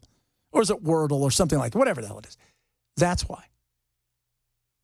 People are consuming media in ways that they never have. So you can find the media that suits you, but people want personalized media. And they're getting it. They're getting personalized media that suits what they want. And that frustrates the big media conglomerate. Oh, my God. What am I going to do? And they're happy as they've ever been on Tuesday's results because it gives them another few years of some relevance. Because otherwise, what are you going to do with it? Just out of curiosity. Kamala wins. What are you going to do with it? After she makes her story, if you will, what are you going to do then? You're going to talk politics based on policy? No, you're not. You're going to hope that Elon continues to be the bad guy, because he's the new bad guy, by the way. Because they recognize Trump has a sell-by date, and that's 4 years from now. So Elon is the new bad guy. So we're going to go after Elon as much as possible because he's all the things that are evil. So we're going to turn him into the new evil bad guy. Okay. But what are you going to talk about? When COVID happened, it was very interesting. I remember working at a station out in Phoenix, and the guy who ran everything said, when everything shut down, especially on the sports station, he said, now I can find out who's talented and who's just leaning on sports so they can talk stats and stuff like that. Now I get to find out who's talented, who can deliver a message that's fun and entertaining that has nothing to do with it. That's what media would have had to have done. They would have had to have come up with something. And that's not who they are, right? Dana Bash isn't delivering that kind of message. Jake Tapper's not delivering that. Rachel Maddow is not delivering anything. And quite frankly, MSNBC would cease to exist without Donald Trump. Every one of them has written at least one book based on Donald Trump. He is their entire program. Their programming department is Donald Trump. You wake up in the morning, what are you talking about? Donald Trump. Somebody just texted in and said, I disagree. They'll go after J.D. Vance. Nah. J.D. is not the villain because he doesn't have the reach that Donald does. And Elon. Elon's got that reach. Now, they may go after him politically. Remember when they went after DeSantis? You know why they couldn't do that and keep that up? Because DeSantis was so boring. The guy was. He never gave you anything. You're like, oh, God. Elon will, though, because Elon has Twitter. And that's a reach that they will enjoy to go after and bitch about him on his own platform. But the media is going to have to learn to adapt or die, because if they don't, they're going to pay a big price in a way they never thought. And they better figure out how to bring over younger viewers, where you're going to have to, A, expand who you've got talking, B, and this is important, I think this is maybe the most important thing, is you're going to have to talk about everything and have fun with it. Gutfeld does well because he's fun. He'll talk about a lot of different stuff. Yes, politics is a part of it. There's no doubt about that, because that's still the business they're in. But he'll talk about a lot. The Five, still kind of fun. Kennedy, who I love over there, she's great, fun. So many people, though, miss out on that. So many people miss out on an understanding what it is. It's not just about delivering a message. When I first got in this business, and I remember when my show, the other show I do, when we went national, I asked Colin Cowherd, sports guy, I said, hey, give me some advice. I said, yeah, sure. I said, what would you give me? What little piece of advice? And he said, nobody cares if you're right or wrong. They care if you're interesting. That's it. If you're interesting. They're not interesting without Donald Trump. They're not interesting without a mouthpiece that they can fight against and be seen as part of the resistance. Media is going to fracture. They better figure out how to adapt or they will die. Friday night, Bill Maher had on Sarah Unger, and she's great. She worked with Trump last administration. She's at the Dispatch. She's brilliant. And they were talking about a lot of different things, including men and masculinity and dating and all of this stuff. Look at the dating numbers. Liberal women won't be friends with, won't date a conservative man. It's not good for our society if you've replaced religion with politics, and we're becoming a post-racial society, which is a good thing. Yes. But it's being replaced with this diploma divide where you have, again, this like arrogant, condescending group that says if you don't vote the way we do, you're a fascist, you're Hitler, you're Hitler-like. It's 1933 again, as Jen Rubin from the Washington Post tweeted yesterday. During the attack on Jews in Amsterdam, she's tweeting about how it's 1933 here. Let's look at Europe for a second. In some ways, he is Hitler-like. He says he likes their generals. You know, I mean, that's Hitler-like. It's not Hitler-like. Did he really say that? Didn't he? But it's something to do. It's something to talk about. And the one thing about Bill Maher is he's at least a classic liberal, because he hammers the left as much as he hammers the right. And he hammers the left a lot more because he realizes how far they've fallen. But there's a perfect example. He has expanded and gone in a different direction and has always been a little bit ahead of it. And by the way, his podcast is fun. He's got all kinds of people, and they talk about everything. They do. They talk about everything, which is what you need to do if you're going to be successful in today's world. If you're going to catch people, your opinion's got to be good. It can't be BS. And you got to be able to talk about all kinds of stuff. Because someone voted for Trump, you don't get to then ostracize them from polite society. I agree. And also, like, the problem with the left is that they don't want to deal with anyone who just likes Trump. I've been saying this for years. You can hate Trump. You can't hate everybody who likes him. It's half the country, and they're not all bad people.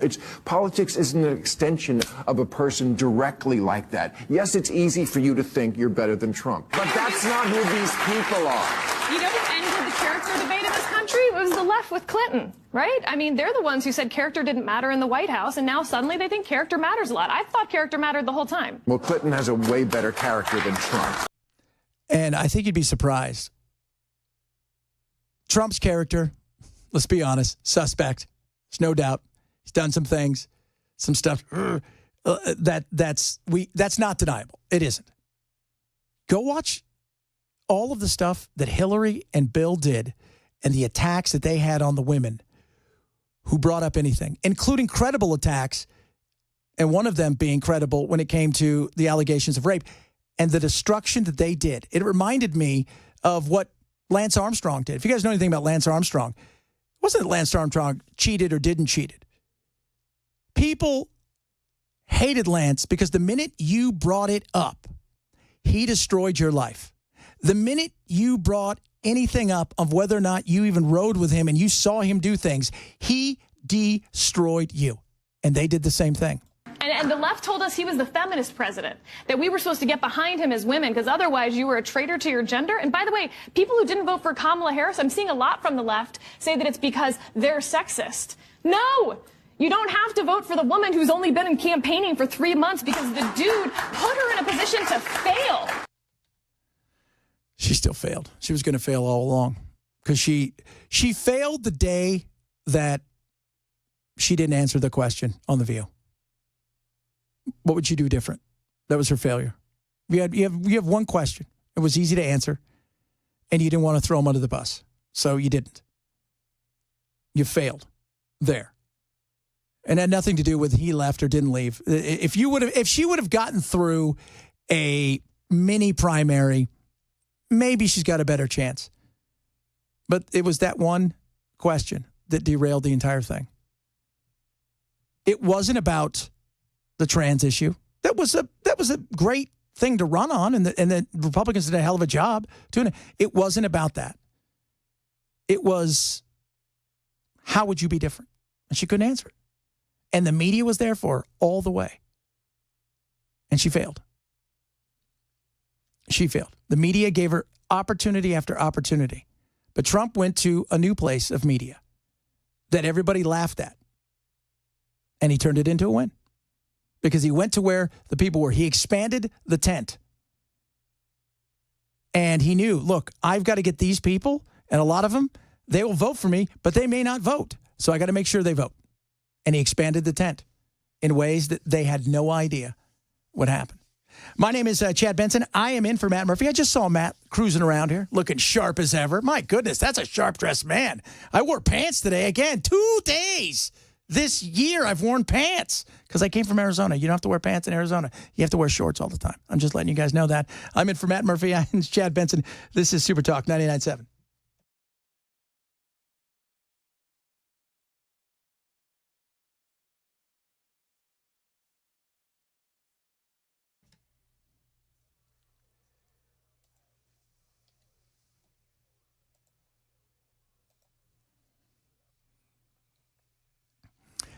You know, for all the stress out there, maybe we can all use somebody to talk to. BetterHelp is that. I've been telling a lot of people out there who are scared about what's going on in the world of politics and in life, hey, you need to talk to somebody. BetterHelp can help you with that. Sports program brought to you by BetterHelp. Let me tell you what BetterHelp is. It's therapy. It's online. Simple. It's easy. You go, you chat with somebody. You do it all online. And maybe it's just you're frustrated with life. Maybe it's you don't know how to love yourself. Maybe you're thinking to yourself, this is a big one I've talked to a couple people about, the imposter syndrome, where they feel like they don't deserve something and that it's not real. Whatever it is, BetterHelp can help you with that. Fill out a small questionnaire. Takes about 10, 15 minutes. Get placed with a licensed therapist. You do everything from the comfort of your home. It's that simple.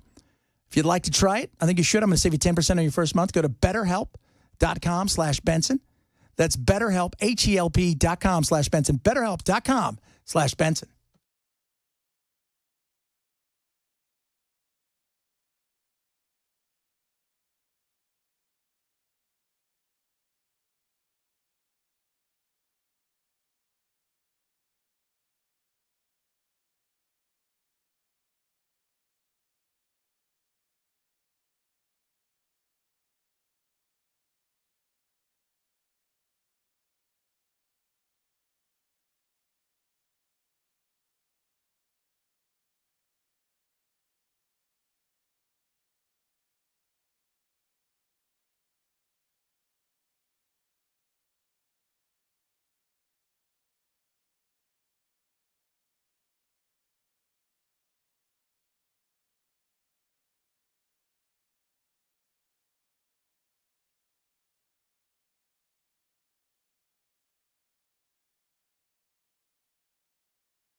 MyPillow right now has deep discounts on all the MyPillow products, but especially the classic MyPillow, just $14.88.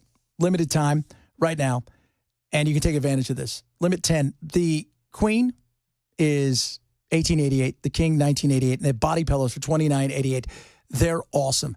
It is a classic MyPillow, though. It is the one that started it all at its lowest price ever. Limit 10. 6-day money-back guarantee. They're going to extend it out till next year, plus a 10-year warranty. Made in the United States. Machine washable and dryable. Any loft level and size. It's what I love about this. Little things in life can go a long way, especially when it comes to sleep. Make it count for you. The original MyPillow, the classic.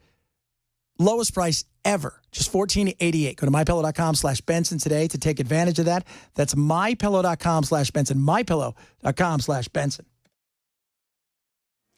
Delphi murders update. Investigation into whether engines can fail on 1.5 million vehicles on the road today. Trump transition. Immigration hardliners. These stories and more at 2:30 on Super Talk 99.7 WTN. Yeah, the transition team is interesting. We'll talk a little. Tom Holman is coming in. Tom's a little bit of a badass. I'm not going to lie to you. His thing is simply, we're going to fix this hot mess that is immigration. Anybody that's never seen him go up against AOC in the House committee meetings, you got to go on YouTube and look it up. Yeah. Tom Homan and AOC doing battle is brilliance. It is interesting. I mean, he is and I've had Tom on my other show. He's a no-nonsense guy. He's one of those guys where you're like, I don't think he ever laughs. Like, there's nothing about him. Like, he finds no joy in anything other than doing the job that he's doing. Like, he's probably never laughs. Like, he's probably never smiled at a kitten. It's like one of those. He's genuinely a stoic guy. But he is going to be running. He's going to be running what's going on at the border. And Trump has said, look, he's going to be the border czar. He was on 60 Minutes a couple weeks ago. And, he is, again, his big thing is this isn't going to happen anymore. I'm going to stop this from happening. We're going to have repercussions. And, yes, there is going to be deportations. We have seen one estimate that says it would cost $88 billion to deport 1 million people a year. I don't know if that's accurate or not. Is that what American taxpayers should expect? What price do you put on national security? Is that worth it? Is there a way to carry out mass deportation without separating families? Of course there is. Families can be deported together. Again, there's nothing about that says, hey, smiles, cuddles, and love. Look at you back there, Ken, just laugh. Like, there's nothing like, yeah, we're not separating families. Everybody's going. It's just straightforward. It is. The way it's going to work, though, and is criminal aliens, people that we know they shouldn't be here, they're gone first. People that have snuck across, they're gone first. People have applied for asylum. The law's already there. That's not changing. They're going to be here. That's why the race to get here before the 20th of January is happening. And it is a race. It is a massive race to get here as fast as possible. And they're starting to see massive amounts of unaccompanied minors. Now, I don't know about you guys. I'm going to throw this out there. I think if you send your kid here through all the hell that is the trials, the nightmare, the potential cartel, the kidnapped, the sex trafficking, you send your kid here. Your kid gets here, your kid's 8, and you've done it. You've sent it by themselves. I think you've lost your kid. I think at that point in time, welcome to America. You're going to be adopted out. You're going to be adopted out. How would that be? And for some parents, you know what? That may be the thing where, like, I want my kid to have the best. Okay, but you're going to be adopted out. Because we can't let our kids go play in certain areas without CPS or, some group coming up going, you let your kid play at the park by themselves. I can't believe you did that. Why'd you do that? I'm going to call somebody, right? You get a knock at the door. It's like, hello, this is police. Heard your kid went across the street and played kickball by himself with a couple friends. You know you can't do that because stranger danger, which is a bunch of crap. Which is absolutely a bunch of crap. So we're going to see. But Tom Holman is a different character. And one of the other things is Trump alone is enough to see self-deportation. People are going to come here. They're here now. They're thinking to themselves, I'm on limited time. Eventually, I'm bouncing. I'm out of here on my own. And you're going to see a lot of that. And maybe a lot of those people would have left anyways. I've always said, look, if we're going to ever sort this out, who's here for a booty call? Right? They want to come here. They want to get as much from America as possible. They don't want to marry America. They want to go home to their family. Okay. And who would like to be Americans? You got to separate that. Some of these people, I have news for you. Some of these people that want to leave America because of Trump, maybe we trade them for other people who'd like to come here because they love America and what America's about. I'm okay with that. I got no problem. I got zero problems with that. But it's not going to be what everybody thinks, that we're rounding up people in tens of thousands. We don't have the manpower. We don't. And I've talked to Border Patrol about this. In fact, one of my Border Patrol buddies he said, hey, dude, I'm watching you on YouTube. He said, there's no way. We can't. We just can't. The amount of people that are here, there's no way. The manpower and the billions of dollars it would cost. It's not. What we need to do is stop it. We need to sort it out. We need to get people temporary visas that are here under parole. And we need to make sure that first and foremost, it stops at the border. That people aren't coming in. That's why the race is on. Because if you get here on the 19th, you got a shot at staying. You get here on the 21st, I got news for you. It isn't going to go well for you. It isn't. And I think people are starting to understand that. That's why you see mass caravans going as fast as possible. And already the Mexican president, she is already starting to say, all right, there's a new sheriff in town. He used to be the old sheriff. Then we got the new sheriff who was like deputy dog, and he wasn't paying any attention. And now we got the new sheriff again, and he's like Wyatt Earp, and he's like, this isn't happening in our town. So that's what you got right there. My name is Chad Benson. I am in for Matt Murphy. We saw him wandering around. He's going to come on here a little bit. We're going to chat about what's going on. He's in for Brian Wilson. A lot of stuff still to get to. The next thing, 4B movement. Wait till you hear about this. If you don't know what this is, I'm going to explain it to you. We'll talk about that. Chad Benson in for Matt Murphy right here on the Matt Murphy Show, Super Talk 99.7.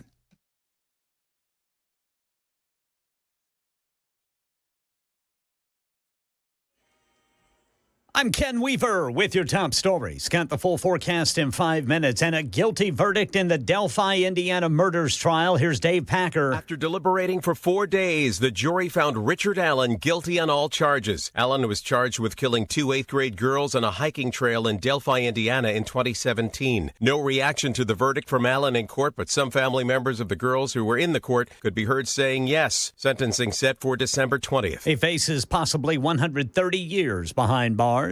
There's an investigation underway into whether the engines can fail on 1.5 million Honda and Acura vehicles. Honda Pilot and Acura's MDX, the Honda Odyssey and Acura TLS, also Honda's Ridgeline, all model years between 2016 and 2020.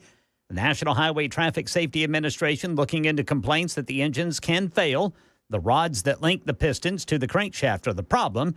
So far, 173 owners have reported issues, but so far there's only been one crash with no injuries. No recall notice yet.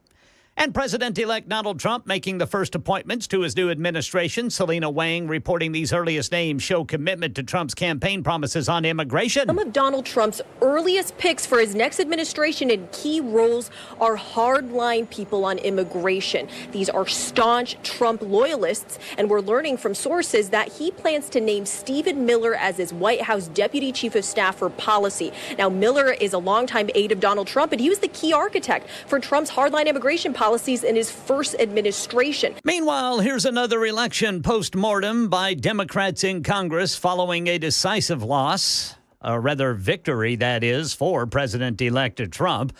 Looks like Democratic Washington Congresswoman Pramila Jayapal, chair of the Congressional Progressive Caucus, says the Democratic Party must be rebuilt. For too long, our party has been held hostage to big money interests. Some of that comes from the fact that we allow money in politics in ways that are incredibly, destructive to the voice of the people getting through. That is the latest news. Weather's next. I'm Ken Weaver, WTN News.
So, a bunch of people shaving their head off, the whole head. It's better that way. Some of them need to. Bell did. Shaved his whole head off. Got so upset about Trump. Lost his mind. It happens, man. I get it. I'm glad to see it grew back, though. You know, it's sometimes you just have to express yourself. So you're going to see a lot of forms of protest. So remember the hats, right? And the big march last time? Well, here's some that you're going to see. Are you ready for this? Most effective form of protest you have right now that you can start immediately, put a mask back on. Stop letting them observe your face and have the side benefit of better health and protecting the rest of us in the world. Put a mask back on. This government. Put a mask back on. Okay. No, nobody's putting a mask back on. I don't know. What? And the shaving of the head is spectacular. All right. Tying your tubes is a new one. That's a new one. And of course, this is my favorite. It's called Movement 4B. Now, this comes out of South Korea. And if you don't know what this is, South Korea decided about 10 years ago that for whatever reason, the women there, and let's be real, it's a much more patriarchal society than what we have in America. I mean, as bad as like, oh my God, it's so patriarchal here. It's totally awful, blah, blah, blah, blah. Oh my God, I'm in college and I'm a humanities study and life is horrible and it's a patriarchal society and I'm better than you and blah, blah, blah, blah. There was definitely a little bit more patriarchal, right? So they decided to do the 4Bs, which was no dating, no marrying, no having babies, no sex. Now, South Korea has the lowest birth rate on the planet. Within about 50 years, they'll cease to be pretty much anything that you recognize. They'll just disappear, essentially, at the rate they're going. China, for those of you not keeping score, because of their one-child policy, and the one child they want at that time was a boy, so it's just a big sausage factory, so that was just a hot nightmare right there. So what do you have right now? Well, China, by the way, by the end of this century, will have gone from about 1.2 billion down to 300 million. You can't exist like that. So the 4B movement, because of the patriarchal society, they decided not to do any of these things, and so they rolled into this, and so there you go. That's what the women are jumping on now. They're not going to date, which they don't anyways, have sex, which they don't anyways. They're not going to marry, which they're not interested in anyways. And they're certainly never going to have babies, which they either don't want or can't afford. That's where we are in this moment in time. So this is what is happening, is this new thing that they think is going to catch on. That and shaving your head, which is my favorite, by the way. And it's always the women that are like, I'm never having sex. Like, nobody was asking, ever.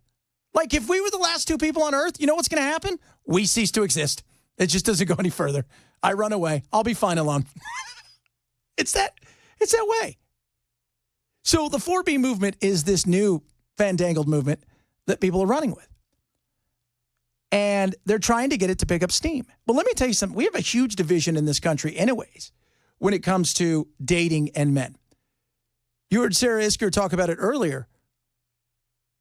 Liberal women, which is most young women of dating age that we would think about, they're not dating conservative men. And guess what? Most young men lean to the right. So you already have that issue, which is not a good issue. Secondly, they don't want to have kids because they want to focus on their family. Okay, I mean, they don't want to have kids. They want to focus on their career. Okay, that's fine. Go focus on your career, which sounds great, except for we need to grow this country. And if we're not going to grow it that way, you know how we grow it? Through immigration. I tell you, we cannot continue to move the way we're moving with the birth rate as low as it is and expect us to continue to move forward. Because what's happening is, see Greece, for those of you guys who don't know what happened with Greece, Greece got so top heavy with retired people, no young people to make up for the retirement and taking over for their place in society. Eventually, they fell apart. France was becoming the same way. So we've got a mess here in this country, and people don't understand how serious this is. This may be the biggest issue, and I've heard Elon even talk about it. Everybody worries about, oh, what about this or what about that? No, the biggest issue may be the fact that we're not reproducing. Now, Elon's trying his damnedest to reproduce enough for everybody. If you guys don't know, I think he has, 14 kids? Some ridiculous amount. Like, is anybody out? You guys, anybody have the bills at 14? Is 11? He's got like a dozen kids. There's so many kids. More kids than you could realize. He can afford it, though. He's building that compound. How many's he got? 12. 12 kids. And counting. Wasn't his last kid Zerzek Z's like X 14? Remember that? He has an affinity for X. He does. He had 13, but one died from SIDS. Yeah. So he's got 12 kids. But we need children. Because A, it's healthy for society. It's good for you as an adult to be able to care for somebody. It brings maturity to you. Although some of you probably shouldn't have kids, but understand that some people recognize that. I didn't think I was going to have kids. I had kids much older. I wish I'd had my kids younger. But this is where they're going with this now. So women who already aren't dating aren't going to date now even more. They're going to choose a life of celibacy. And you know what I say to that? This is why the robots. There's a reason the nerds are like, the first thing they work on, this will change humanity. We can do all these things with this. Or we could build a sex bot.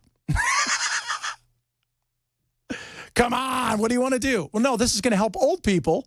It's going to be great. It's going to keep them companions. It's going to help out around the house, right? It's better than a Zumba. Or sex bot. Keep doing that. That's what you're going to get. It is crazy the way we are. And we're not dating. We're not living in a way that is going to be good for our nation long term. I'm telling you guys this. If you don't understand how dangerous it is for us not to be in a position to see us starting to actually bring our birth rate up. See China, see South Korea. South Korea is at the point now where they're offering visas and opportunities for people to come over and to meet somebody in it because they're offering like, hey, if you have more than 3 kids, you never have to pay taxes. Like, that's the craziest thing. Do you remember who didn't get to pay taxes here? Remember? It was the guys that went up and saved us from the giant meteor in Armageddon. That was it. Nobody else. They had to negotiate for that, though. They did. They were going to bring back the 8-track tape as well. But understand, those are the only people. It's at a point in Korea now where it's like, look, if you have a couple kids, you guys don't ever have to pay taxes. Please help us. That's a massive issue. And if you think the 4Bs can help, it's not. Because eventually, women are going to get a little older, and they're going to go, this sucks. This is stupid. I want companionship, right? And they're going to look for that. They're going to look for that. But this is where they are, and it's all based on emotion. Because somewhere, and I asked earlier, you can hit me up on the text line if you want to, and you can tweet at me at Chad Benson Show. What's this big fear? I've asked a bunch of people on the left this over the last week, and even before that. What's the big fear? Nobody can put one like, well, he's going to make it, abortion something that is federal. That's never going to happen. He's already said leave it to the states. No matter how many times, if you're not going to believe it, there's nothing I can do to fix that. He's going to do this when it comes to the LGBTQ plus community. The LGBT plus, I have news for you. The only time anybody cared about any of this is when you start messing with kids. Once you started messing with kids, the whole game changed. My producer for my national show, love him to death. He is my ride or die. He's been with me for years. He's gay. And he's older. And he says to me all the time, why are you messing with the kids? Why did they mess with the kids? We want no part of this. Nope, no part of this. That's when. So there's no target on your back. There's no boogeyman in the cloud. There's none of those things. Because they can't give you a real answer about a lot of this stuff. And then it comes a world of emotion where they freak out and they said, I'm going to shave my head. I'm going to tie my tubes. I'm never going to have babies. And by the way, some of these women are dating or married to people. And they're like, I voted with you. And now you're not going to have sex with me? How's that working out for you? This is why Trump. This is why Trump. Got some of your texts coming in. A lot of you. The China thing made some of you laugh, by the way. China is a serious issue when it comes to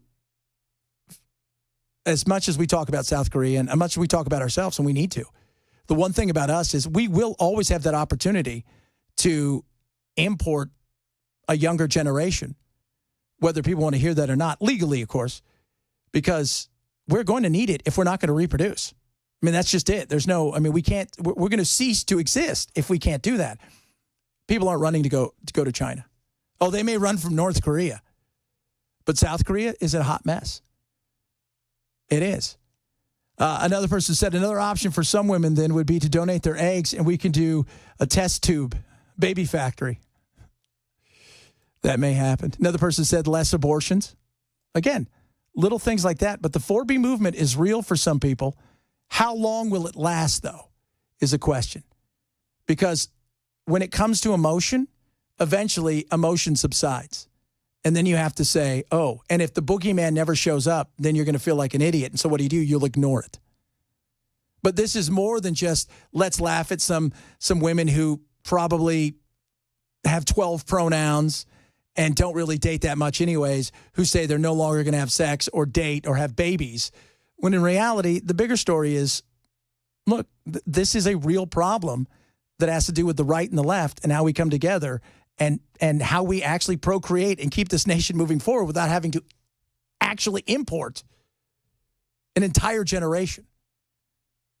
Because, man, we're not. I got friends, a lot of friends who've never had kids. And like I said, I didn't think I was ever going to have kids. I was 40 when I had my first kid, and I have a 6-year-old now. I'm 53. He's 47. One of my little one. I should have done it earlier, but I didn't think I was going to have kids. Something to think about. All right, we'll wrap it up. I think Matt's going to join us here. Matt Murphy will be in for Brian tonight. I'm in for Matt Murphy. This is Super Talk 99.7.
Hey, what's up, guys? It's Matt Murphy in the middle of downtown Franklin, Tennessee. We've talked so much about Savory Spice. I thought, why not show you the place? So let's go on in and see what's popping at Savory Spice. As I've always said, you will smell the spices even before you walk in. I can smell them right here in the doorway. Come on in, and let's introduce you to the one and only Holly, who is the owner and proprietor of Savory Spice. Say hey, Holly. Hello, everyone. Now, enough about Holly. Let's talk about spicy and easy products like the incredible taco soup, which, as I said, you put this in a crock pot, you put all the ingredients that it tells you to buy right there, you put the spices in, and it's so easy. So if you don't know what you're doing around the kitchen, it's a perfect way to find your way around the kitchen, as is the Mediterranean dill risotto. Now, for the holidays, pumpkin pie spice. What doesn't it have, Holly? Pumpkin. Doesn't have any pumpkin in it. That's a fun fact for all of you kids out there. Now, if you stop by Savory Spice, either in the Franklin location or at L&L Market, you can get yourself a sample of the dill dip, which is my absolute favorite. Just tell them Matt Murphy sent you to Savory Spice with purchase now. So come by Franklin or L&L Market in Nashville and come see Holly and the entire crew at Savory Spice.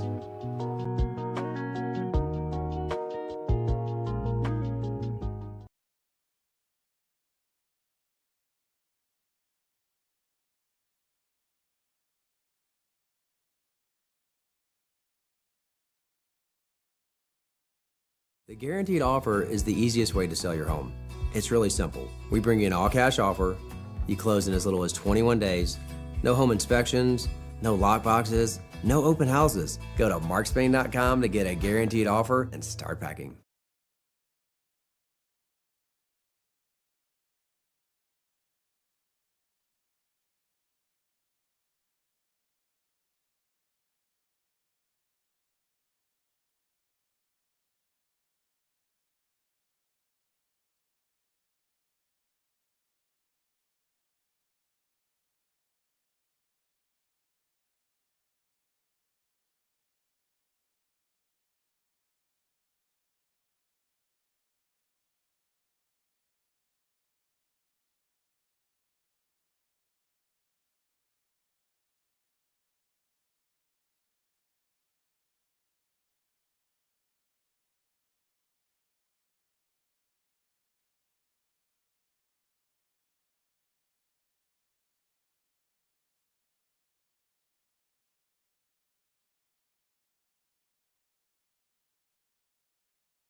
Matt Murphy is here.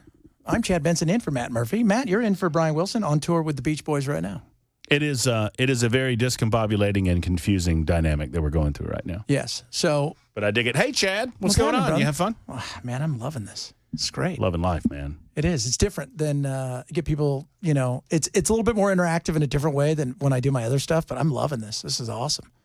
I love the addition over the last, and I know you've been doing this for a long time too, but the addition of the ability to text back and forth with the audience is just such a new and I think just a game-changing component because we like telephone calls. I love interacting with people via the phones, but we have folks that listen to us that have such busy lives they can't do that, but they can shoot off a text. Well, that's me. Like I was saying, I was joking with you earlier. I'm like, I haven't taken a phone call on my show in 10 years. I don't even know our number. I know my text line, like you can text me, but I have no idea. I'll be like, Phil, what's our numbers? Like, I don't know. Nobody calls. No clue. Yeah, I don't. And the text, because I think in today's world, text and tweet. That's where people are going to send you a direct message. You can send that quick. Some people may want to do a phone call, but I get that. But man, it's so that interaction is great. Well, there's a lot of people that I've been interacting with over the last, 24 to 48 hours that are very concerned about. I mean, we can't have a week. Can we not have a week as Republicans or conservatives, libertarians, whatever you identify yourself as long as you're not a liberal? So if you are NOL, can we not have a week of celebration? No. And the reason is simple because, first of all, everybody's jockeying for position. Who was righter than the last person? Secondly, where should we go? Blah, blah, blah. They're going to come out with all this. The fact is you're not even able to take a breath and go, look at what we accomplished. Let's celebrate it. Let's find out what we did right, and let's move forward. And instead, it's just fight, fight, fight. I'm going to try do my best to, with my angle on this, calm everyone down for a moment. Because let me assure you of something. And I believe this with every fiber of my being. Otherwise, I wouldn't say it. There is one human being on planet Earth that is in charge in Washington, D.C. right now. One. Yeah. One. And everyone up there knows it. And they will try to posture, and they will preen, and they will peacock, and they will do all of this sound and fury. But whomever the name is that comes out of the Senate Majority Leader's office, they know exactly who's in charge. Absolutely. And they understand who got the mandate happening last Tuesday. They 100%. get it. They get it. That's it. And I'm not suggesting that we should abdicate the Constitution and make him a dictator or anything like that. We have our fail-safes and our checks and our balances. Which is what we need. Which is exactly what we need. But there is no question who is setting the tone and the agenda in Washington, D.C. It's Donald J. Trump. Yeah. Well, some people think it's themselves. I'm part of this thing. By the way, Matt Murphy in for the one and only Brian Wilson. He's straight Ed. I'm Chad Benson. Thanks for hanging out with me. We'll do it again, I think, on Friday. Yeah. Super Talk 99.7.